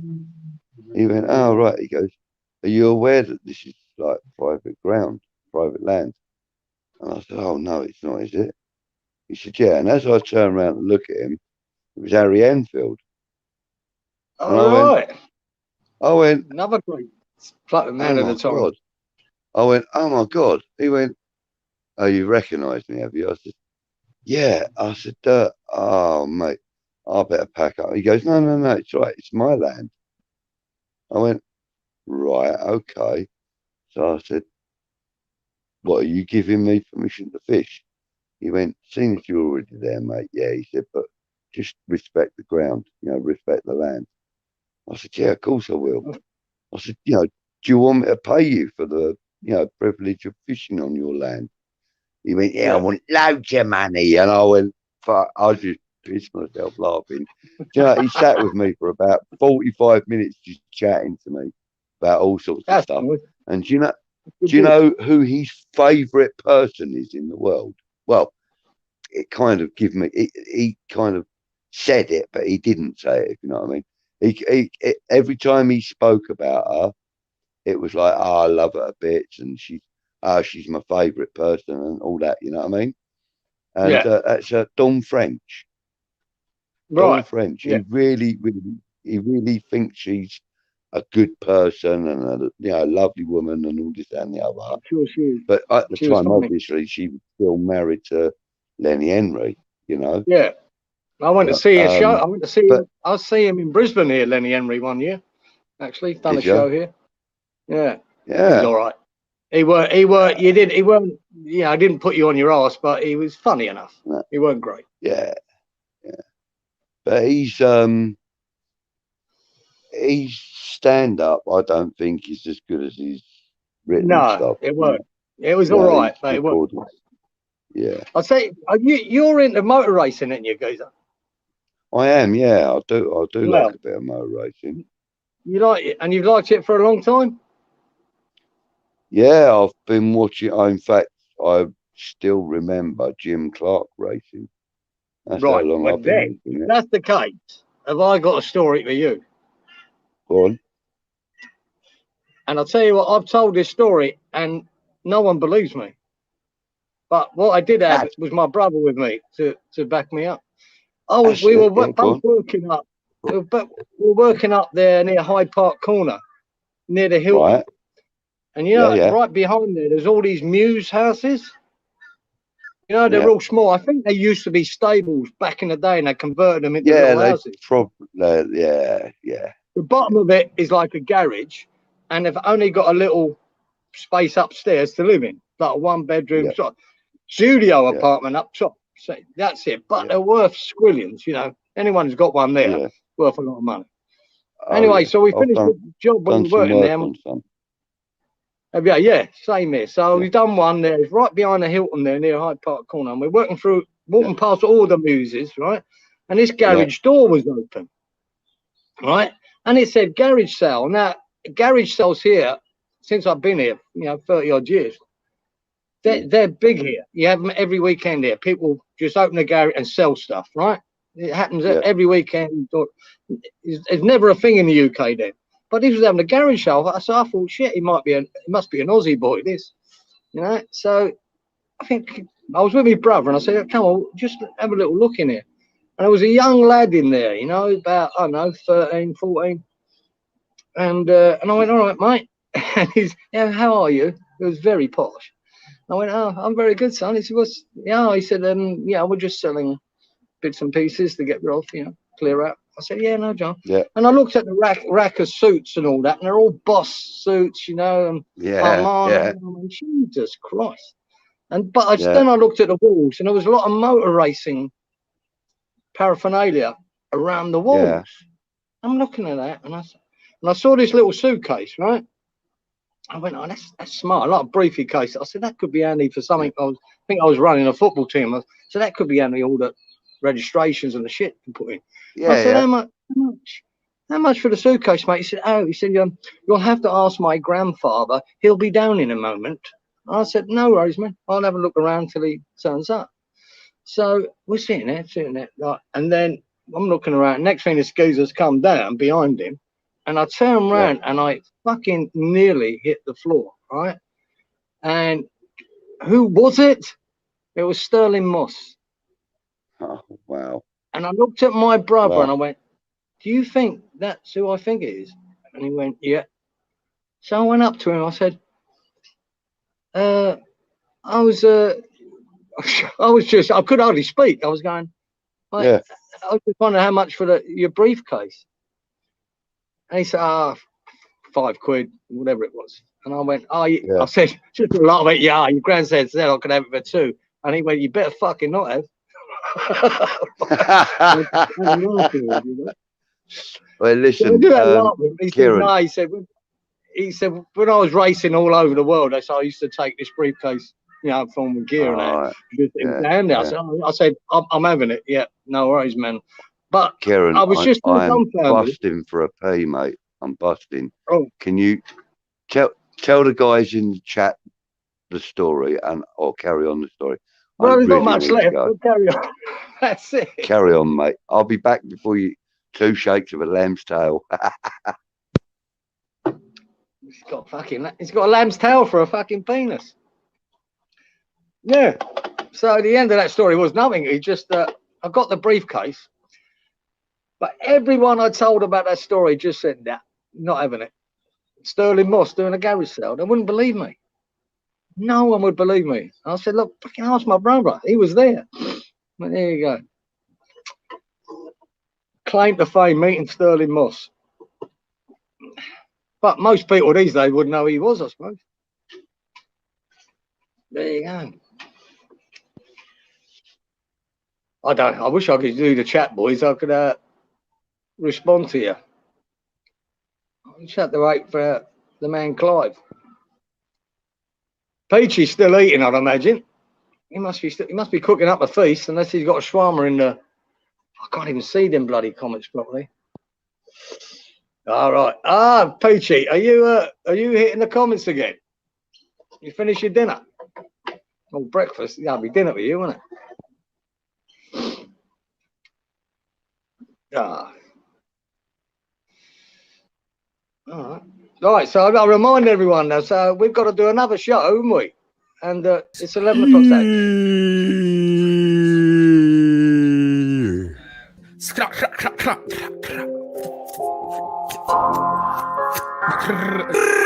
So, DJ Khaled, how would you describe Charlie Walsh? Legend. Hey. Yeah. Yes. Can you hear me, Clive?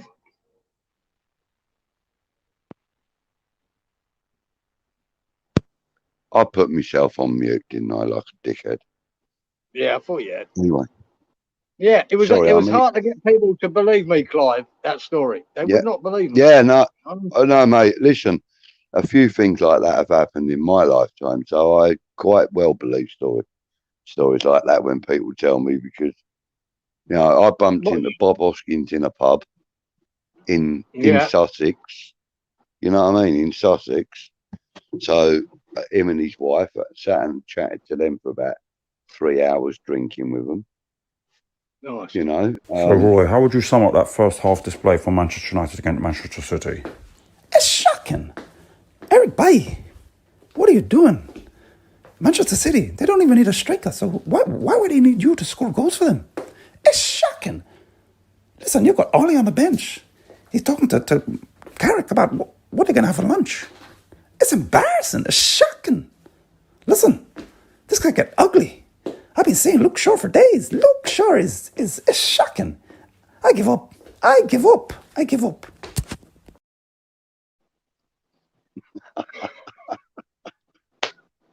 Chit, you are a legend, man. I love that. Oh, it does make me giggle. What's this in the chat then? Let's have a look, see who's in the chat still. Great story, Kieran. Roy Chappell says, great story. Thanks, Roy. Yeah, that is a good story. Yeah. So, yeah. I should have had him, though. I should have kept this bloody suitcase. I should have got him to sign it. Yeah. I should have got Yeah. I was just too flustered to think about that, and I don't even So know you what ain't- happened to it. I don't even know where I put it now. Oh, Yeah. really? Yeah, Oh, man. but even if That I had could it, be no one would worth... believe me anyway. That's his. So Oh, I fucking would. It could be worth squillions. I know. After he passed away, this could have been fucking loads of money. You know I what I should. mean? Yeah, I was just too flustered. Oi, this time next year, Del Boy, we'll be millionaires. Mm. This is just like everybody watching us on a Zoom call, isn't it? Let's be honest. Yeah, it is. Well, we're just talking about the bother. I We're know. talking all our yesterdays. We're talking all our That's all. yesterdays, right? That's all anybody does at this age. Hold up, we got one in the chat again. Who's that one? Sean. He says, "I'm still here enjoying your chin wagging." Well, you know. Yeah, thanks, Roy. You're a diehard. He's a diehard If man. Brilliant. if I could get back into the green room and let people in, I'd send you the bloody link. But I can't do that. It's only Pete that can let you in. So I'm a little bit, I'd love to have somebody else come on and give us a bit more. Yeah, well, the link, actually, if you roll back on the chat with the boys, the link's in the chat. That's how I got in. Yeah, it is in the chat, but he can flick back to the thing and just hit it. Yeah, but then he'd just be sitting in the green room watching us without being able to see fuck all else. But ain't Pete changing? Is Pete changing the? He's doing the chat, isn't he? Or not? No, I don't know. I think it might get activated when I'm reading through the things. I don't know. I'm not able to direct which ones are coming up. I've tried it, but it seems to happen that when I'm looking at the things, they start coming up on the screen. So maybe they're just sort of scrolling through as I am, kind of thing. But I don't know. I don't know how these things work. I'm not a techno man, am I? We had a good chat with Charlie the other day, didn't we? It was good value, wasn't it? Do you know, I love Charlie. I was chatting with him last night. Yeah. It was. Was that last night when we was on? Yeah, we were chatting with him last night. That's when I went off and then I came back. Yeah, I went off and came back on again. Yeah, that was it. It was funny as fuck. When you were talking about food, yeah, that was it. Yeah. I was going to have a shower. I put the show on to keep me company, and I thought, I ain't having this. Every time I get out of the fucking room, the bastards talk about grub. Right. That's bullshit. He loves turning to food, mate. So for the last 2 years, I've been on, watching American Hammers TV, and I've done one interview with them. I was on Frankel's show on it as well. It's 18 months ago, I suppose. But Charlie would be in the chat, mate. And when Lee would try to wrap that show up, that weekly show he did, Charlie was straight onto it, and he'd be changing it to food, mate. He used to drag it out and drag it out and drag it out. It was brilliant. It was really good, really subtle at doing it. It was really good. I got to say, I actually really do enjoy chatting when Charlie's on the screen as well. Because, like, what I like about him is he's got this really crisp, professional sounding voice. And when he says something, you can't help but listen to him. Do you know what I mean? No, he's got a great voice for it and good attitude. Plus, he don't just swear like fuck like we do. No, that's true. He uses proper English. We are the we are the random network, by the way. Yeah, it's a different level. And you ever talk to Athers, Clive? Who? Athers. You ever talk with him? He's big, like Charlie. He's a lovely guy, man. I may have done. I don't know. Rebecca. I've never spoken to him on the screen. I don't think. No. But I know that I have, like, spoken to him via the live chat once or twice. Right. Yeah. Like, no, he's a top man. Everyone was saying hello to him, so I said hello, and then he said hello back and asked how I was, kind of thing. But no, I don't really recall actually having a proper conversation with him anyway. No, he's cool. He's got it. Sean's saying, what do we reckon to Rice's chances of being player of the year? Only Salah can be ahead. Only Salah can be ahead of him at this moment. I've had a little bet, you see. Right, so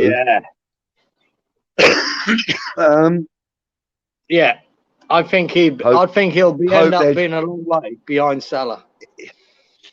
In answer to your final comment there, Sean, of course there is, mate. It wouldn't be worth rolling unless there was. So Rice's chances of becoming player of the year. Well, we're talking about PFA player of the year here, I reckon. Yeah. Yeah, it would be. Right. So he's in for a flipping good shout for it, Sean. I must be honest. Of course, we're West Ham supporters. We're going to say that, but it's not just West Ham supporters that are heaping praise on that. Not now. No. But I mean, every single punt. We're only a quarter of a way through the season, so at this moment, I'd say if you'd done it now, Salah would win it, and Rice could be second, right? But we've got 3/4 of the way to go. So who knows? And the trouble is with this PFA stuff, goal scorers seem to get the nod, don't they? Yeah, they do, because they're kind of like the more impact player in the game. They take all the headlines, don't they? Yeah, they're the ones that are putting it in the back of the net to get the goals. So yeah, but I mean, Declan Rice has been doing that. So you know, Sean, he's in for a really good shout. And as I said, you know, all the pundits seem to be chatting very highly of him and so on and so forth. They do the other one as well, don't they? You know, they do the sports writers player of the year.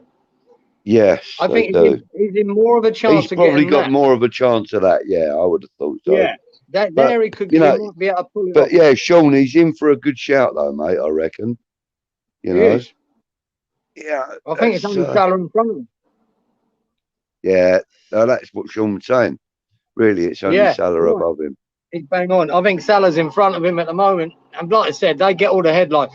When you see Match of the Day or any of these highlights that these people do, all the good stuff that Rice does is not on them highlights. You know? That's the problem. Then see, people don't get to see. Sean's made a couple more. See, look, that's a good comment. I got some perfect dog on the go. That's a great comment. And read it out, guys. I can't see it. He's backed him at 50-1. The PFA is done by the votes of other players. So the pundits and the supporters and I suppose management and coaching staff and that don't, and there's no board. It's done by the players. So the players one, right. So I would imagine that he's probably still in with a reasonable shout, but you know, it's really difficult. But the sports writers is all the journalists. Yeah, it's going to be difficult for anybody to dislodge Salah this year, I reckon. Yeah, unless he goes on a barren run from now to the end of the season. Well, we're going to have to make sure. We've just played him. We could have taken the chance and nubbled him. Yeah, well, at least we stopped him in that game. Could have just said Noble on for 5 minutes and said to him, you know, go on, do him. I'd rather send Pierce on. Let him sort him out. But he's not actually registered as a player, so the club would get done for throwing a ringer on. You know what I mean? We'd be throwing a ringer on the pitch, wouldn't we? Yeah. Well, just chin him in the tunnel. Oh, yeah, that's a good idea. Yeah. Just attack him in the tunnel.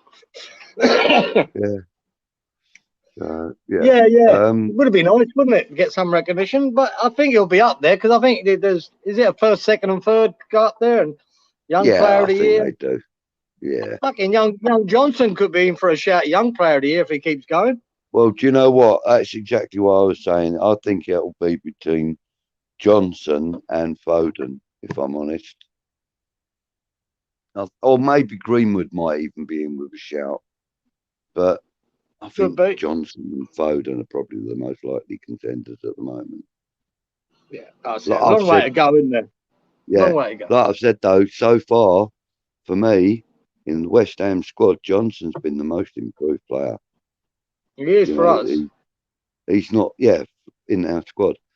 He's not really put a foot wrong, has he? Really, he got caught in possession a couple of times in the Euro. He's still learning. He's still learning, but he's improving every week.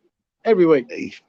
He's knocking it out of the park, mate. That's what he's doing. Because I thought, Clive, yeah, Aston Villa was the best game he'd had for West Ham, right? And then he played against Liverpool, and now I think that's the best game he's ever had. So he's improving. Yeah. One second, Kieran. Roy Chappell saying, "Great show, lads, but I've got to get some kip. Good night, everyone. Good night, mate. Good night, Roy. Come on, you irons. All the best, brother." Yeah, and so we're probably down to about 8 or 9 now. But hey, we'll entertain them until the mad one comes back. Yeah, entertaining is pushing it a bit, Gazer. Well, yeah. That's why I'm not sat in front of my bass tonight, because I'm not going to be tempted to try and play that on. Yeah, that would just. Yeah, we got to save something to say for Saturday. Yeah, we have. Yeah, mind you though, we've got a few topics we can cover that aren't necessarily West Ham related. You think about that and let me know. You message me what we're looking at talking about. Yeah. All right. Yeah. I mean, well, you come up with some ideas as well, Kieran. No, you're the director, mate. You're the fucking alpha of this show. Don't you direct do traffic this to me again, you bitch. You direct traffic. I just respond. I couldn't fucking direct my eyes to look in the right direction, mate. I ain't got the fucking brains either, so I need to be put in the right direction. Right, okay, so I'll come up with a couple of ideas and then we bounce them off. I think of something. Yeah. But probably what I think of won't be appropriate. So well, I don't know, It depends. As long as it doesn't involve the word Spurs and fuck. So that's definitely happening, is it? Well, we were lucky. We got to talk to Harry Kane the other day, didn't he? He was in Tish's fucking cage. He popped in for a little while. I told him to fuck off. Yeah. I told him to do one. He popped in for a little while, didn't he? Yeah, that was quality. Yeah. That was funny, wasn't it? Hilarious. That was hilarious. Yeah. So but he's busy this evening, so we're not gonna. I don't think we're gonna get to see him tonight. But he popped into the live chat earlier, I thought. But yeah, he popped in to say hello, didn't he? Yeah. Freshfield is saying goodnight to Roy. And suggestion box, first game, home and away, birthday games. Okay. Yeah, suggestion box. I like that, Sean. Quality. So, Sean's suggesting that we could talk about our first games, home and away, and any games that we've been to on our birthdays, I presume. That means. That's a really good idea if I had a memory. Yeah. I can remember games. I can't remember if they're my first, last, what year. I can remember lots of games. But I couldn't put I can't even remember my first game of winter. I know what my last game was. That was Genk at home. Yeah. Fucking all right for you, isn't it? All right for you. My first ever game was at home to Newcastle in 1966-67 season. I was 4 years old, so I don't really remember it, but I know that was my first game. First game I went to independently of any adult was Millwall Leighton Orient, because we ended up at the wrong fucking platform at the station and ended up going to New Cross instead of wherever it was we were supposed to be going. And my mate just went, "Oh, fuck it, let's go and watch Millwall." We were like 14 or 15, so we just went and watched Millwall, and I'm pretty sure it's Leyton Orient. Pretty sure it was. But it was quite a big game for them. So yeah, we went and watched that. That was quite a sobering experience, actually, if I'm honest. Birthday games. Well, my birthday is in the middle of January, and so far, if memory serves me, closest I've ever been to my birthday thus far, I think, was a New Year's Day game way back at the beginning of the 80s.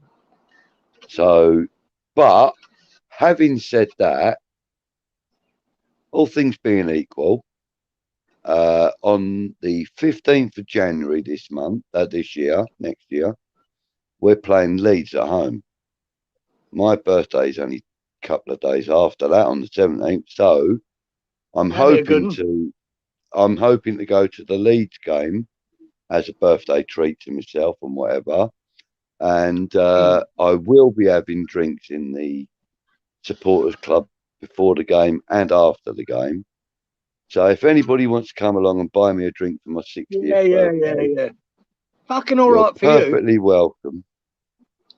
Wait, it ain't nothing stopping you jumping on a Qantas, mate. There fucking is. There ain't nothing stopping you, bruv. I swear to God. Honestly. Around the corner to you, fucker, and I've got to fucking jump on a 12,000-mile flight. Bastard. It feels like that when you go with fucking Southern Rail and all, mate, let me tell you. Yeah. But yeah, so that's what I'm going to be doing. I'm going to be having a little birthday party in the supporters club after the game until they close. I'm going to probably have to clear it with them. Yeah, it's going to be a good game, isn't it, Leeds? I think. Yeah. That'll be entertaining. I'll probably have to clear it with the supporters club. I'm pretty sure they'll be all right with that. I think so. Yeah, you've got connections, mate. You've got connections. Oh, that Happy Amaret sorted it out with fucking Steel or DJ Russie. All right, listen, I got the wrong end of the stick, Sean. Sorry, my bad, mate. He's saying we asked for suggestions for our show. So we've just covered that without it going into the show. But we could still put it into the show if you have a little think about what your game was. You know? But we could have some memories of games we went to. Just maybe something funny happened or it was something different. Yeah, I've got a lot of favourite games I went to. Right, yeah. So Sean, somebody that's watching is a day before mine. Who would that be then, buddy? Who's what? Would that be you? Would that be you, Sean? Hey?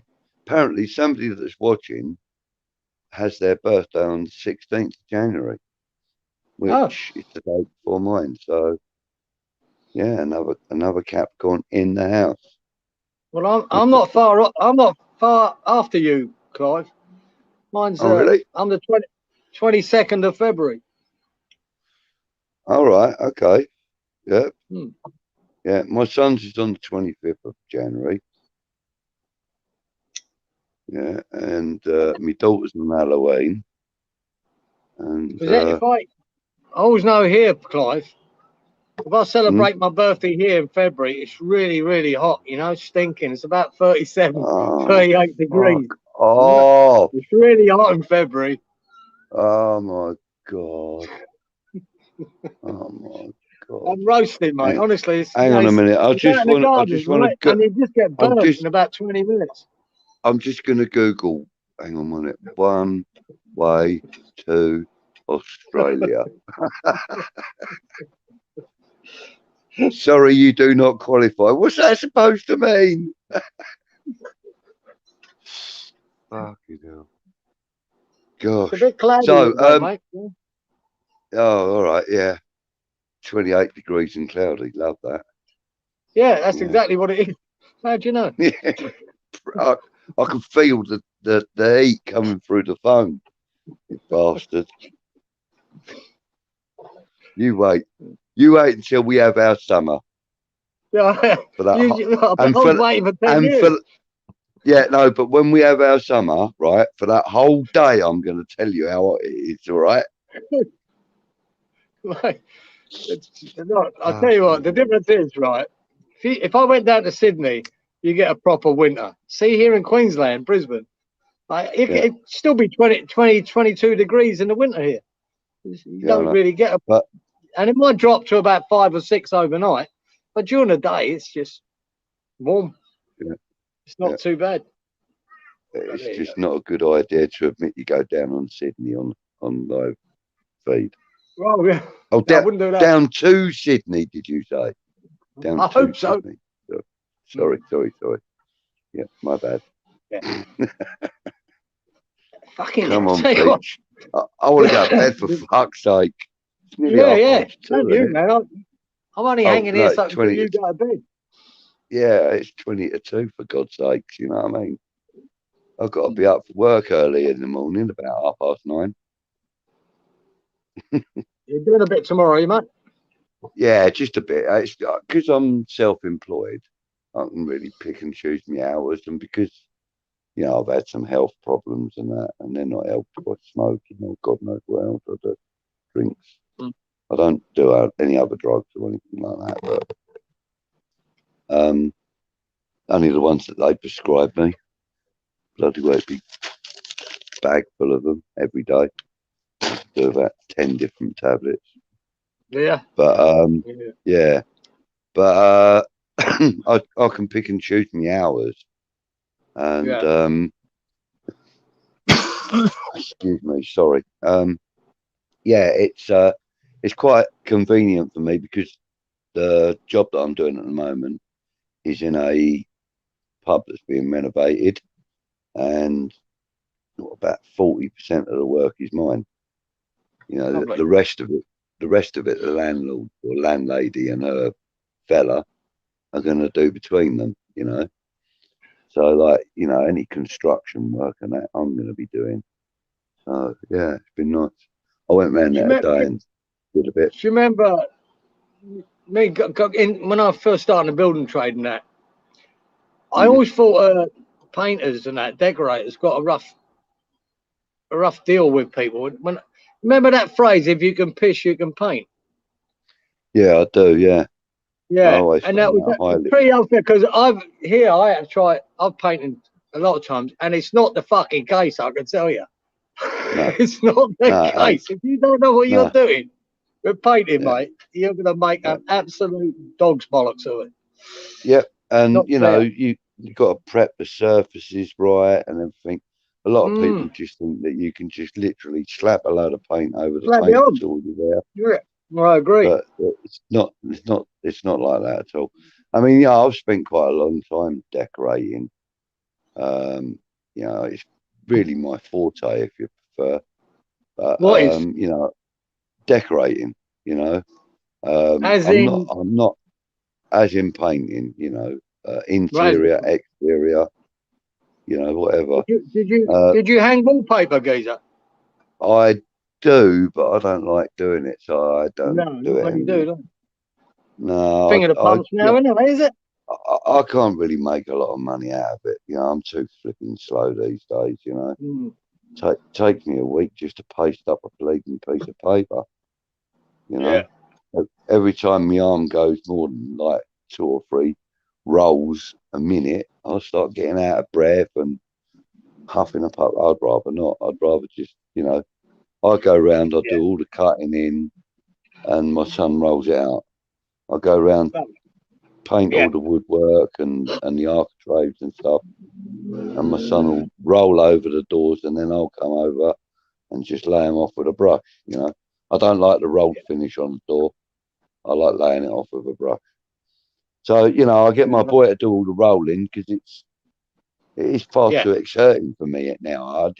I hate to admit it, I'm getting bloody old, but I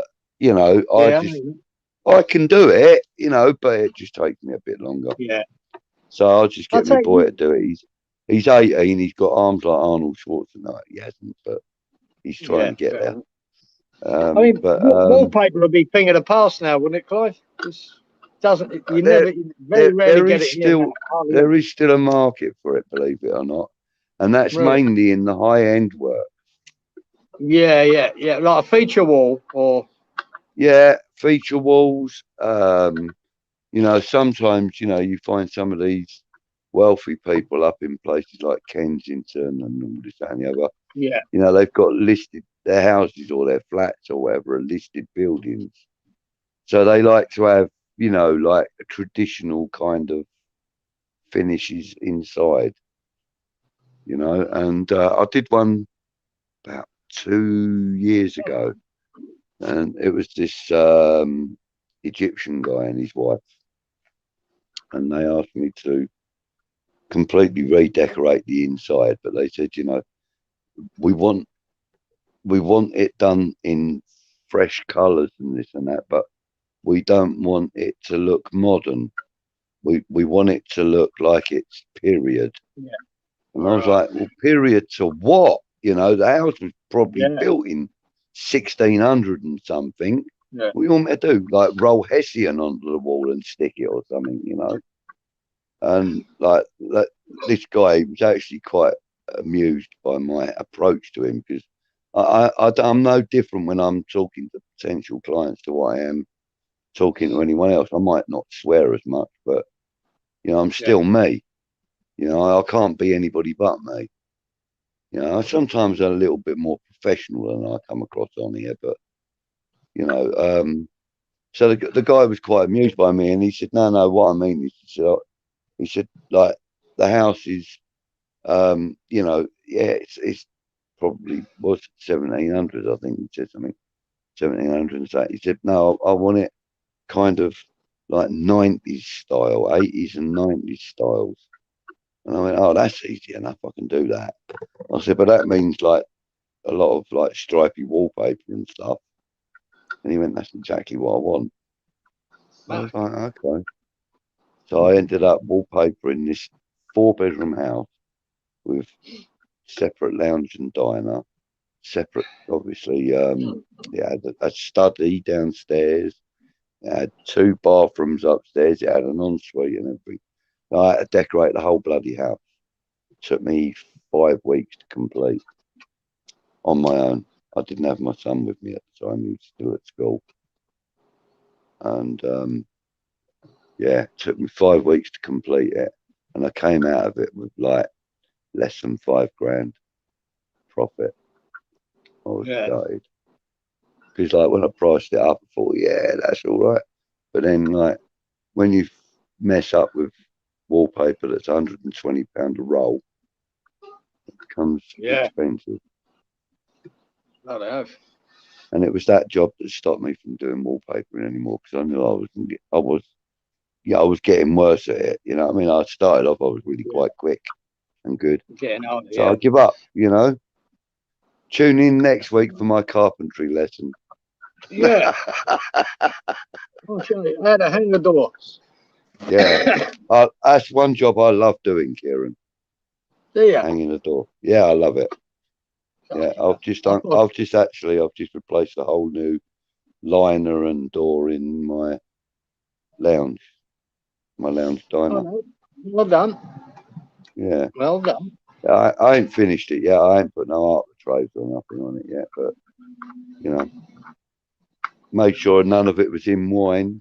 See, I'll shy away from it now.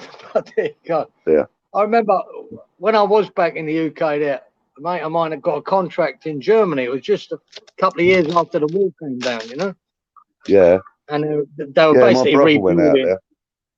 They were rebuilding East Germany, weren't they? Yeah, and my brother went out there for a while. They built right in the middle of East Germany somewhere. Fucking, what was it called? Bad Vilsnik. It was called, his place, in the middle of nowhere, right in the middle of the countryside. Right. But they're building like a convalescence home, basically a hotel, just rooms and rooms and rooms and rooms. He gave me the contract to hang 1,000 doors. Wow. And so I went out there and I took a geezer with me. And what did you do after lunch? It took a while. Good. These are all Formica face doors too. They're Oh, heavy. mate. All fly check. They're Oh, all heavy. Mate, it was a hard job, man. oh Yeah. God. No, them Formica face doors. Mm. No. And mind you, Yeah. though, I did a rather nice job on an oak door the other week. Oak front Really? door. An oak Yeah, door? yeah. Yeah, They're tricky. I mean, Don't you be good at that? my brother, he's been a chippy for, I don't know, since the Ice Age, you know what I mean? He's been a chippy forever. And I phoned him up and I said to him, here, Kev, I've got this oak door to hang. He went, right, okay.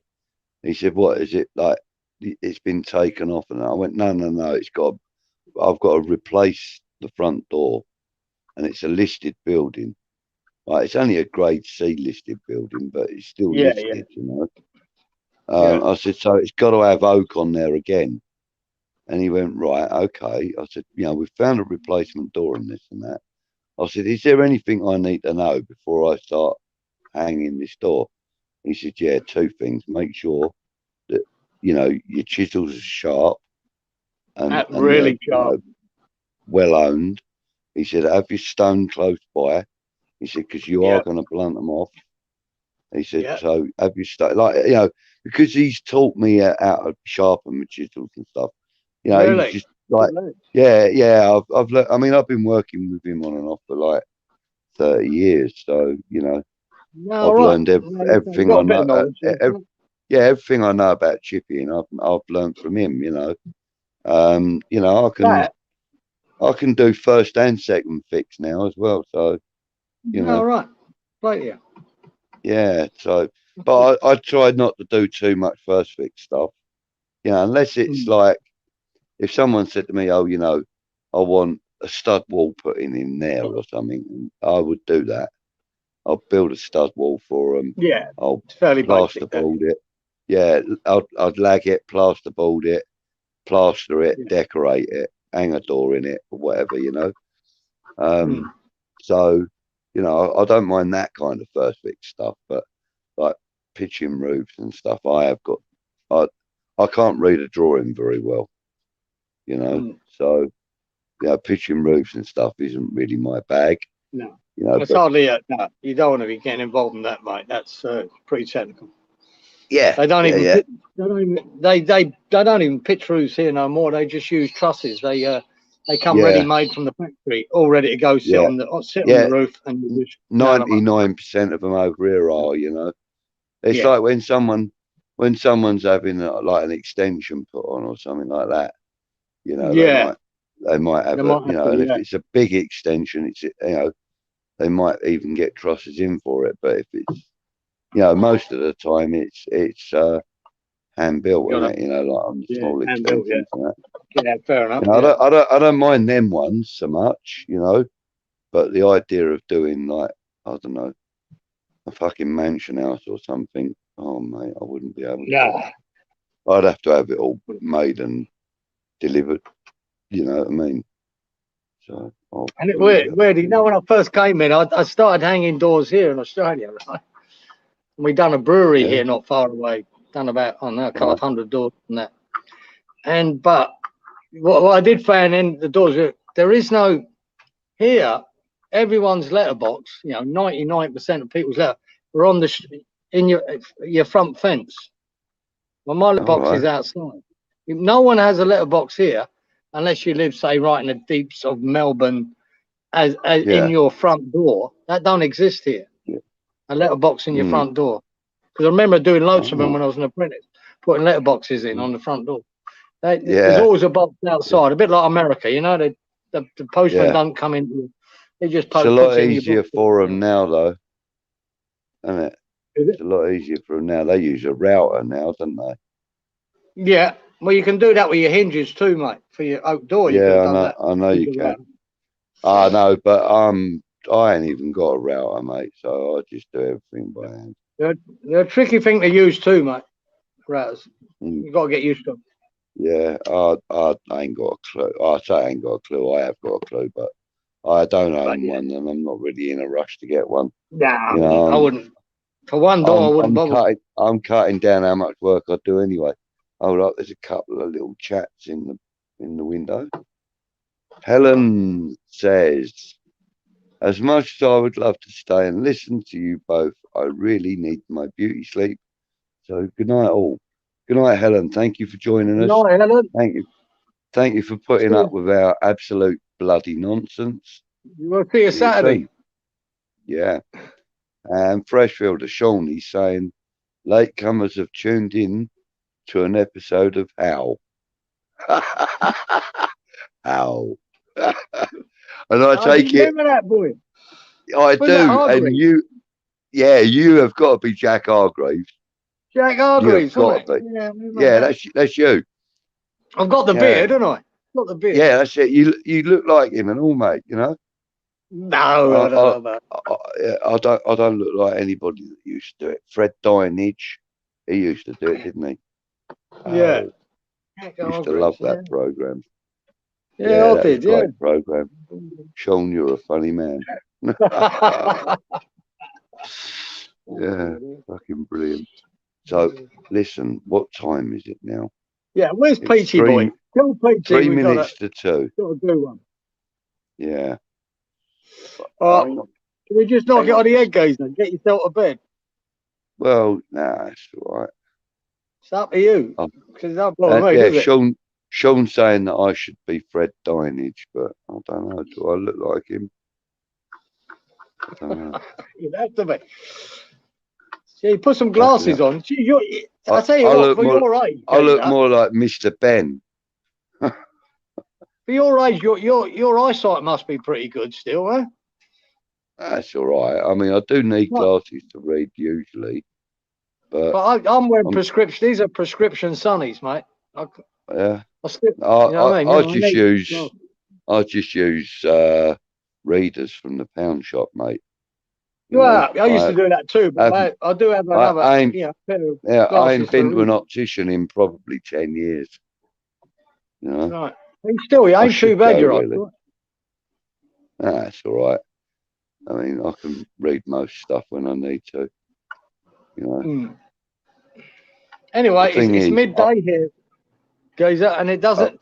It don't really get really hot till about 1 or 2 o'clock, and then it gets warmer.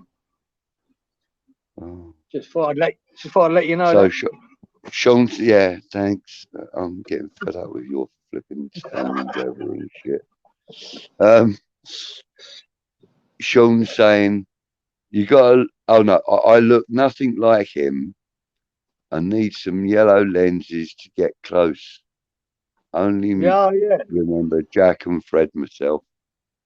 Yeah. Oh yeah. Yeah. You look nothing like him, mate. Not me. You. You need yellow lenses to get close. He only remembers Jack and Fred. Right. So there was a later series of it, probably about 10 years ago. And I think there was that bloke called Gaz Top. He was in it. Wouldn't know. I think Fred Dinage was on it and all, actually, if I remember rightly. But I never watched it. It's just, I got kids ranging from 30-something down to 18. So, yeah, my kids would have watched it and I would have seen it. But yeah, Fred and Jack. Do you remember the fishing show that he used to do? Well, it was a country show, really. He used to do fly fishing. Like Country Half Hour or something, wasn't it? Yeah. What was it called? What was it called? Oh, it's better than Wurzel Gummidge, I suppose. Yeah. Wurzel Gummidge, flipping hell. I gotta get my thinking head on. Oh, I loved him. Wurzel Gummidge, I loved him. Yeah, John Pertwee, yeah. They did a reboot of that a few years ago and it was rubbish. Absolute rubbish. Yeah, it was absolute rubbish. Yeah, Fred Dinage is still alive. Yes, Sean. He is, mate. He's still So alive. we just. Yeah. But I think we're about 20 years behind him. So he's got to be coming up for 80 or somewhere around that, hasn't he? Gotta be, eh? Red Diamond. Have to be. Yeah, he must be. Yeah, he's got to be. But, you know, TV legends. I know Art Garfunkel was 80 last week. Was he? Mm. Wow. If he was a fan of Simon and Garfunkel, which I was. Yeah, I did. Right. I liked the music they wrote. Yeah, I love the lyrics, man. I wasn't really keen on them. But if you like Simon and Garfunkel, you know the song Sound of Silence? Yeah. After you finish on it, have a look on YouTube for The Disturbed. Yeah, I've watched Sound that. of Silence. That was a big hit here in Australia. Oh, man, that is incredible. It's brilliant. I love it. And the video that goes along with it is really good too. Very good, yeah. Yeah, very. So, it's amazing people don't really realise that I think Paul Simon wrote that. So, yeah. Oh man, both of them wrote yeah, it. Simon and Garfunkel on it. But you know, they wrote quite a lot of poignant songs for the day. You know, they were. If you listen to the lyrics, especially Paul Simon wrote the most big hits they had. Yeah. Some of his lyrics, even if you don't really, his lyrics are fantastic. Really are. I mean, even the words to Mrs. Robinson, is it called? Yeah, the boxer. Yeah. You know, even that though, that was such a commercial success, that Mrs. Robinson, and it was used in the film, wasn't it? The Graduate with Dustin Hoffman and a great film. Yeah. You know, it was a commercial success. It was played day in and day out on every single radio station that you know played pop music or whatever. And so many people kind of know the song, but they actually don't look at the meaning of the lyrics so much. They know the words, but they don't know the meaning of the lyrics.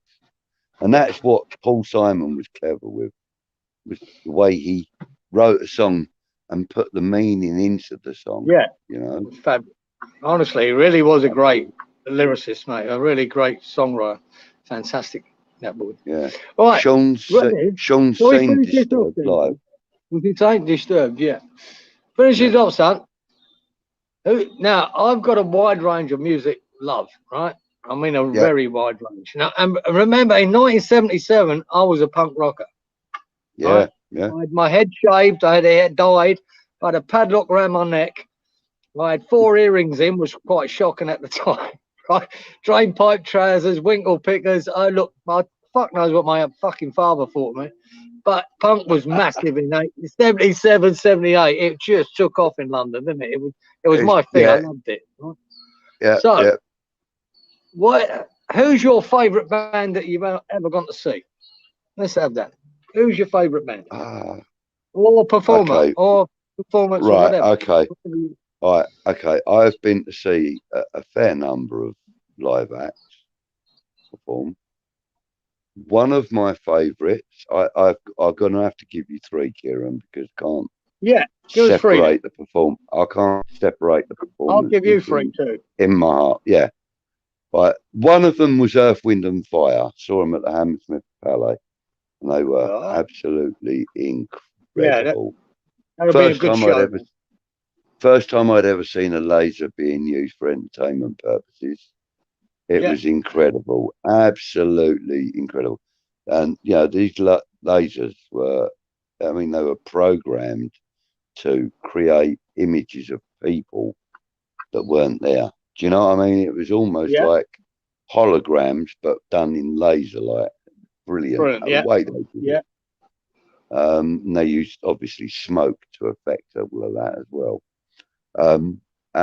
So that was one of them. I also went to see Michael Jackson during his bad tour when he came to Yeah. Wembley. That was in 1988, and my partner at the time was pregnant with my twins, and she was only 4 weeks away from, 6 weeks away from full term, and she had the baby, the twins. She had them 4 weeks early, so 2 weeks later. But yeah, we went to see Michael Jackson at Wembley, and that was some show. And I've also seen Ruby Turner. Ooh. I don't know if you know. Do you know Ruby Turner? I remember Ruby Turner. Yeah. I went to see her at the Hawth Theatre at Crawley, which isn't a massive venue by any stretch. It's only about 800 people or something, 700 people. I went to see her, and I liked her so much that my partner at the time, who was my twins' mum, she then, about 6 months later, she joined a band as a backing singer, and we found out that the band were backing Ruby Turner at another venue, like support act, and my partner was going to be singing on the same, stage. Hang on 1 second. So we went to, can't remember where it was. Oh yes, I can. Fairfield Halls at Croydon, and the band called Blunter Brothers, they did a show. They did their set.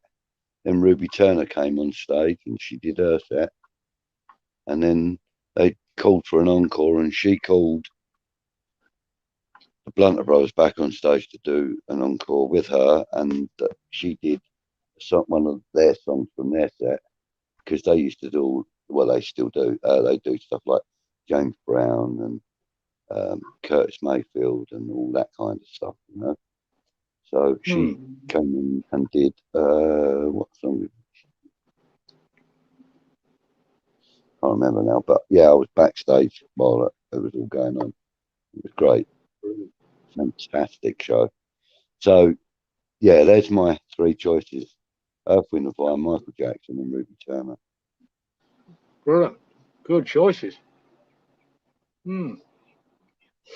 Right, I'll have to remembering I used to be a punk rocker, so that's what will surprise you about two of them.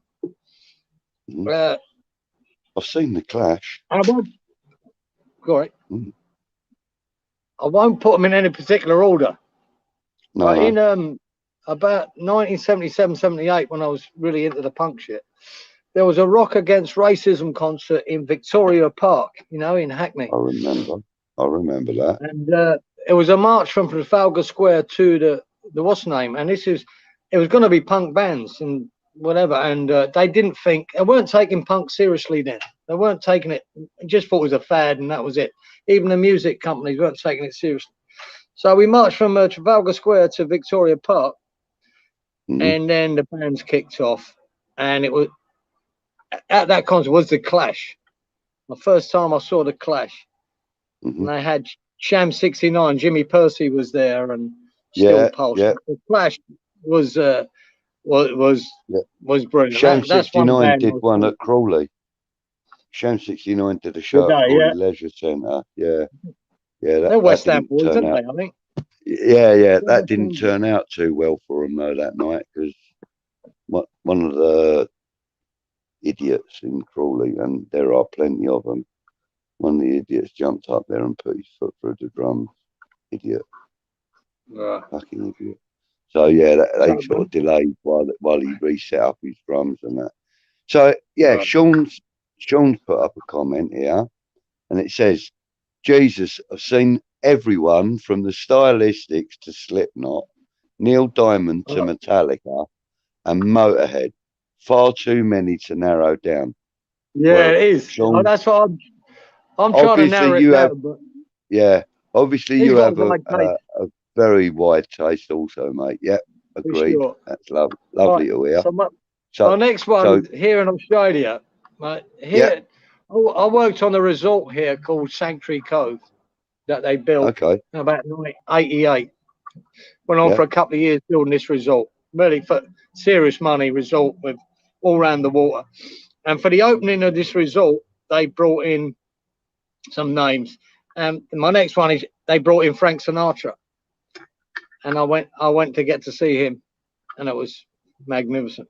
Whoa. Near the end of his time, you know.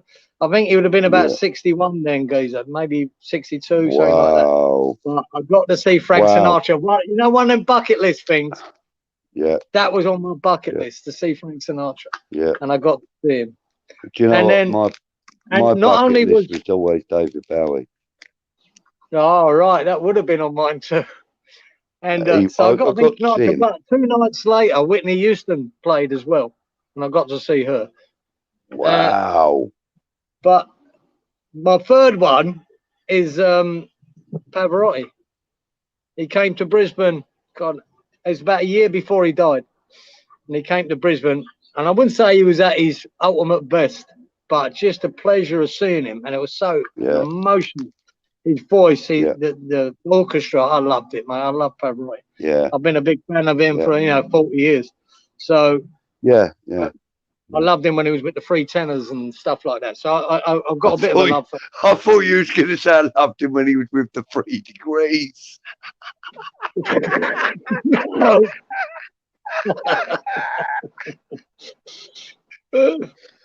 Fucking hell.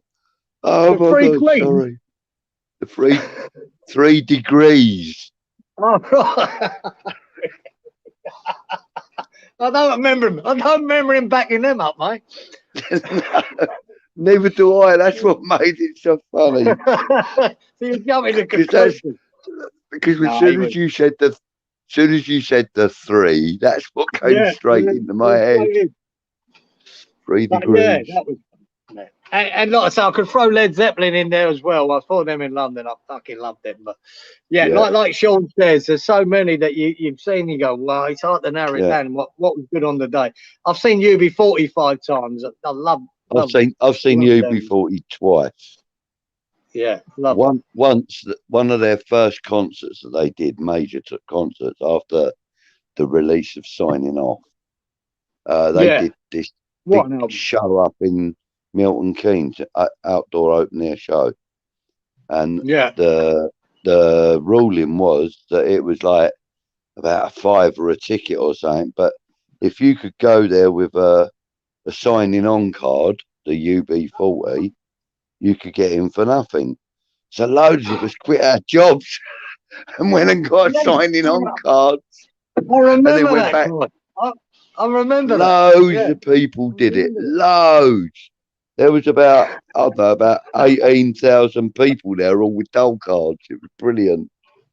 That's still hilarious. Of all the stuff they did, that Signing Off is still my favourite album because it's so raw. Ah, me too. And I've still got my original. I've still got my original vinyl copy of it. I have, Clive. I have. Yeah. It's downstairs, mate. What's your favourite track on it? What's your favourite track? Get back. There's so many. But I can't. I haven't looked at it for so long. I'll tell you what. My favourite is on the. No, that was Still Pulse. Still Pulse are another good reggae band at the time. Ku Klux Klan, yeah, I've seen them twice as well. I love that. I've seen them twice. Signing Off. Yeah, on the Signing Off album, for me, I like the Hanging Tree. The Hanging Tree. What's that one? What's it called? Go on. Strange Fruit. That's it. Strange Fruit. That's my favourite. That is mine. That is mine too. Bingo! Oh, birds of a feather, son. Do you know who originally did that? Yeah, that's the black girl. Billie Holiday. No. Yeah. Remember her name? Billie Holiday. Yeah, which I was a big fan of Billie Holiday too. I was a big fan of Billie Holiday. She did that originally. Originally, it was sort of like adapted from a slave, like a slave girl song. Slave song. It was adapted from a slave girl story, and whoever wrote the song had read this story, and it was put into song. And one of the most poignant songs out there, you know. It's when she done it, Billie Holiday. That was really emotional, wasn't it? It's really. Oh gosh, deep. yeah. And Really and deep. when Diana Ross did it in the film about Billie Holiday, Lady Sings the Blues. Have you ever seen that? I have, but I can't remember it, Clark. Pretty sure it's a lot. It's an old film that now, isn't it? Yeah, it is now. Yeah, it's done in the 70s, right? Yeah. You got. Yeah, there you go. You'll be 40, man. I've seen him here. What I loved about him coming to Australia then, and say that was 88. They came and then onwards. Yeah. But when I watched him in London, I had to go to Wells Court. It's a massive, it's massive at Wells Court. You could hardly see him on the stage. But here they were in a nightclub. I could see him in a nightclub here. I went and watched him in Brisbane in this nightclub, and I was standing at the bar having a beer, and they're just over there on the stage. And then the next night, I went down to the Gold Coast and watched them again. I had table service watching them. You really part of it instead of being in a big stadium. It was amazing, fucking amazing. Yeah, couple more comments from Sean. Go on, he says Sinatra, NFW, which we know is nice one. He says, right? What's the NFW? NFW, no fucking way. Right, and then he says nice one afterwards, and then he said he bumped into Tony Lammy from Black Sabbath in the street in Chicago. In a street in Chicago one night, he nearly fell over. True story, he says. True story. Brilliant story, Sean. Brilliant story. And yeah. And when he's saying when you went to see him, thought he was UB table 40.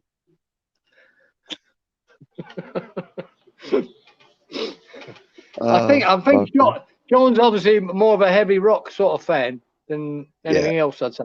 Seeing Motorhead and do you know? I went to see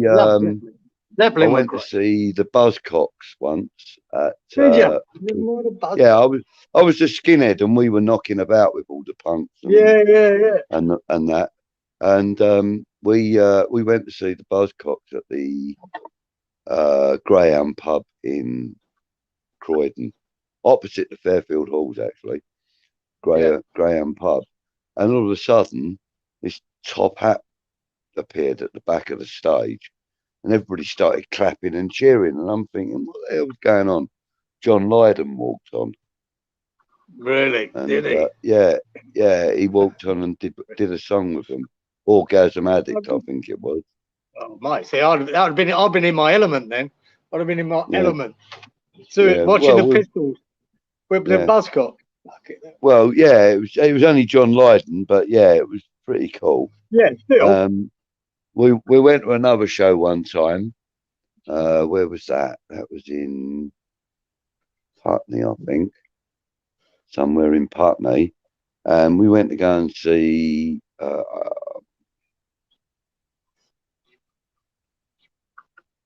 Call for Cats. Squeeze. Brilliant band. With Jules Holland. Jules Holland, yes. And Glenn something or other. Right. Well, we went to go and see them, and that Mark Armand turned up. He didn't liked him go on stage. I liked him. We didn't. The people that I was with didn't like him, and I didn't like him. Yeah, I know. I probably know why, but the boy was quite good. Yeah, he was all right. Looking back at it, but he got quite a bit of stick. Yeah. But then, we used to go all sorts of places. We went to a party once in the Arches up near what's the name of that? Waterloo. They had these like the arches under the railway viaduct things, and obviously some of them were workshops and all this and the other, and one of them had been turned into this members only club, and we turned up there one night because it was an open night, and it was all mods and skinheads and punks and all sorts. And you know, they had to try and split the music between all the different types of, you know, music that we all liked. That was all different, you know. And this guy was getting so fucking confused. He was playing all sorts of shit. Anyway, so we were just having a great time, you know. We were really enjoying it. And the next thing we know, fucking doors go flying open, and the doors are about fucking 12 foot tall. You know what I mean? You know, they've got the small door that people can walk in and out of, but the main doors are like about 12 foot tall. And they go flying open. There's about 30 fucking police officers all come storming into this club. Yeah. And they're like, you know, shutting it all down and this and that. And we find out it's because it was a group of punks, skinheads, and mods all congregating together. So they shut the club down for the night to stop us from getting into a fight situation. A lot of that, right? Used to get a lot of that. Gutted. The punks weren't very well liked. I know there was a big angst, you know, with the punks and the Teddy boys. There was a little bit of friction, but I don't. Was there much friction between the skinheads and the punks, geezer? Not around here. Not around Crawley. I don't think there was. But we didn't like punks from other towns. Skinheads didn't like punks from other towns. We liked the punks from Crawley because we knew most of them. We went to school with them or we worked with them or whatever. But punks from other towns, we didn't really get on too well with. And it was the same with skinheads from other towns as well. The only time we ever really sort of got on with the other skinheads was if there was a bunch of rockers or something chasing after us, you know? And we used to get that quite a lot down at Brighton, you know? Oh, mate, there would always be scuffles between like half a dozen to a dozen of us and the same amount of the other lot, you know. And, you know, at the end of the night, you know, you end up finding yourselves in the same fucking venue buying each other drinks, you know. And this big old mushy here has been trying to hit me with a bike chain, and I've been trying to smack his head against the, you know, parking meter or something.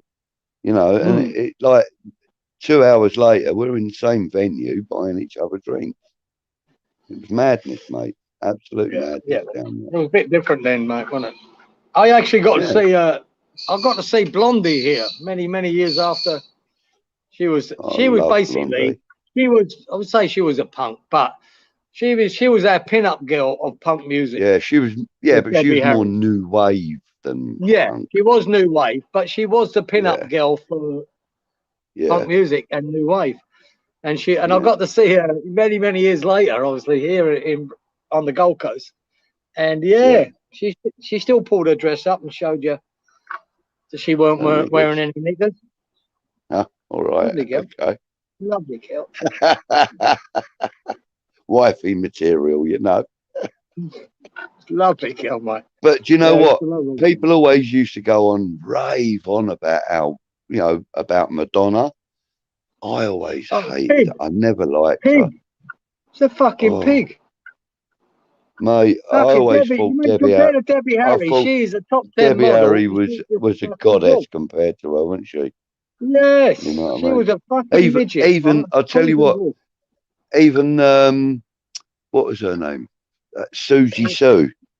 Mate, there was something sexy about her as well. Very much so, Gazer. Good pick. Yeah. Good pick. Yeah. Hong Kong Garden. That's it. Yeah. Susie and the Banshee. Yeah, that's it. One of my favourite ever songs, though, Kieran, right, is from an album and a movie. Do you remember Breaking Glass? Yeah.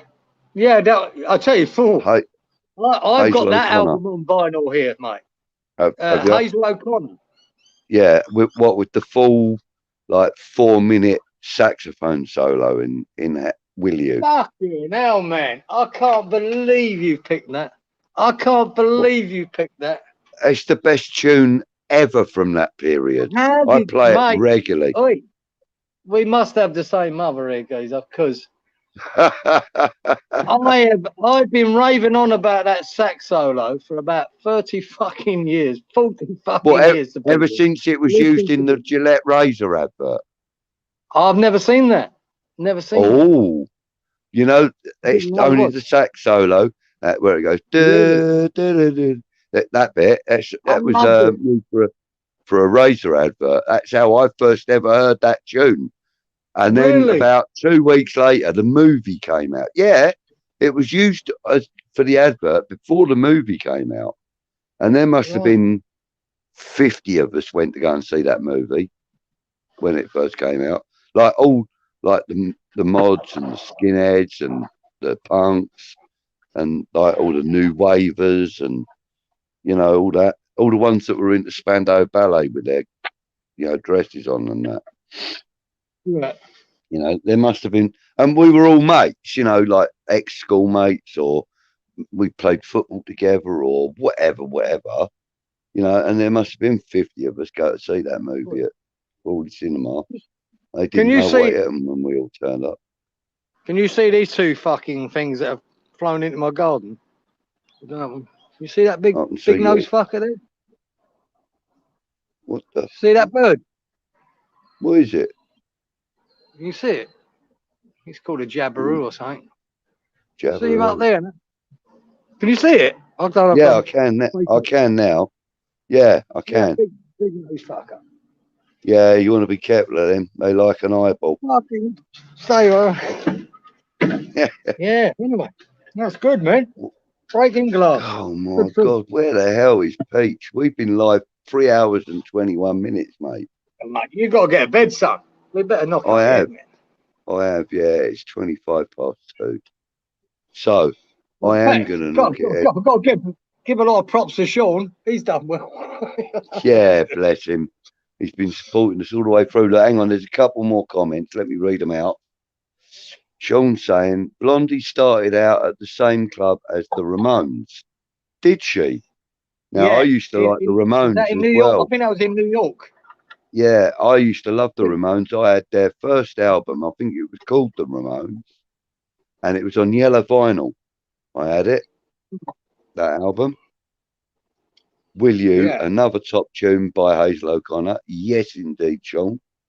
It's Hitchcock's The Birds. Keep checking, mate. Keep checking. He's saying it's like Alfred Hitchcock's The Birds in your garden. Fucking hell, man. Them two scare me. I fucking don't know what these fuckers are doing, yeah? Yeah. I don't trust them. All right, I'll hold up. So all the comments have started coming through. Does that mean that either I've come to the end or Peach is about? Night. That's Helen. Good night, Helen. Was that a while back? Yeah, that was ages ago, man. Yeah. Ages ago. So I read them ones out earlier. Look, they've stopped scrolling now, and I've just closed the chat. So maybe it's me.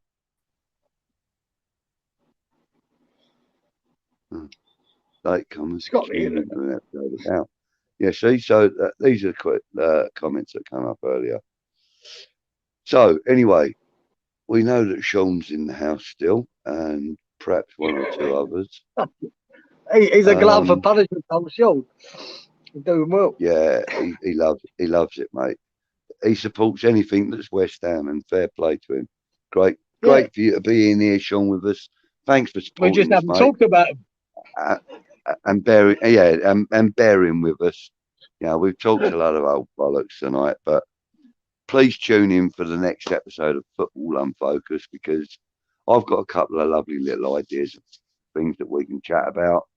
Kieran's going to come up with a couple of ideas. We're going to talk about, the last game we played a little, which obviously was the Liverpool game. So we're going to chat a little bit about that. And because we haven't got a game coming up until the Watford game after the break, we're probably not going to cover the upcoming game, because we'll have another show or two even in between that time. So we are going to cover a little bit about the women's team, and we're going to cover a little bit about the under-23s. We're not going to go into major details, but we are going to have a little look at it. And we're just going to chat bollocks again. But it'll all be football-generated bollocks. All right? Unless, but we could unless someone comes up with a great suggestion, we're happy to take that on board, right? Yeah, if anybody comes up with something, I mean, like Sean did mention earlier that we could, or was it Luke, that we could talk about maybe our first and last games and birthday games and stuff like that. And we kind of covered that already. So, but yeah, any more ideas like that? We can do the favourite games. Yeah, we can do favourite games. Yeah, how about that? Yeah, no, do that again. Kibbley. Tbilisi, Dynamo Tbilisi. I was at that game. Oh, you were? I was, because I was one of them people who applauded them off the park because they were so fucking good. They destroyed us. They destroyed us at Upton Park. And we went there and beat them 1-0, I think. But they were so good. I kind of remember that happening, but that is kind of during my dark period. You know, when I was, you know, in the dark. I was in the cellar. I was kept in the cellar. But yeah, so but anyway, we will talk about many things West Ham related, many things football related. Until we see you next. Kieran, you got anything to say? No, mate. We'll talk soon, and hopefully we'll bash our video out on you're talking 11 o'clock Saturday morning. So we'll have a chat then. Yeah. Till then, no? All right. Until then, there's only one more thing for us to say. Kieran, on your 1, 2, 3. Come on, you irons. Take care, guys. Thanks, Sean. Oh, before we do go, night, gents, says Sean. Nice one. Thanks, Sean. You're a superstar, mate. Sean. Thanks for sticking with it, son. Superstar, son. Come on, you irons. All the best.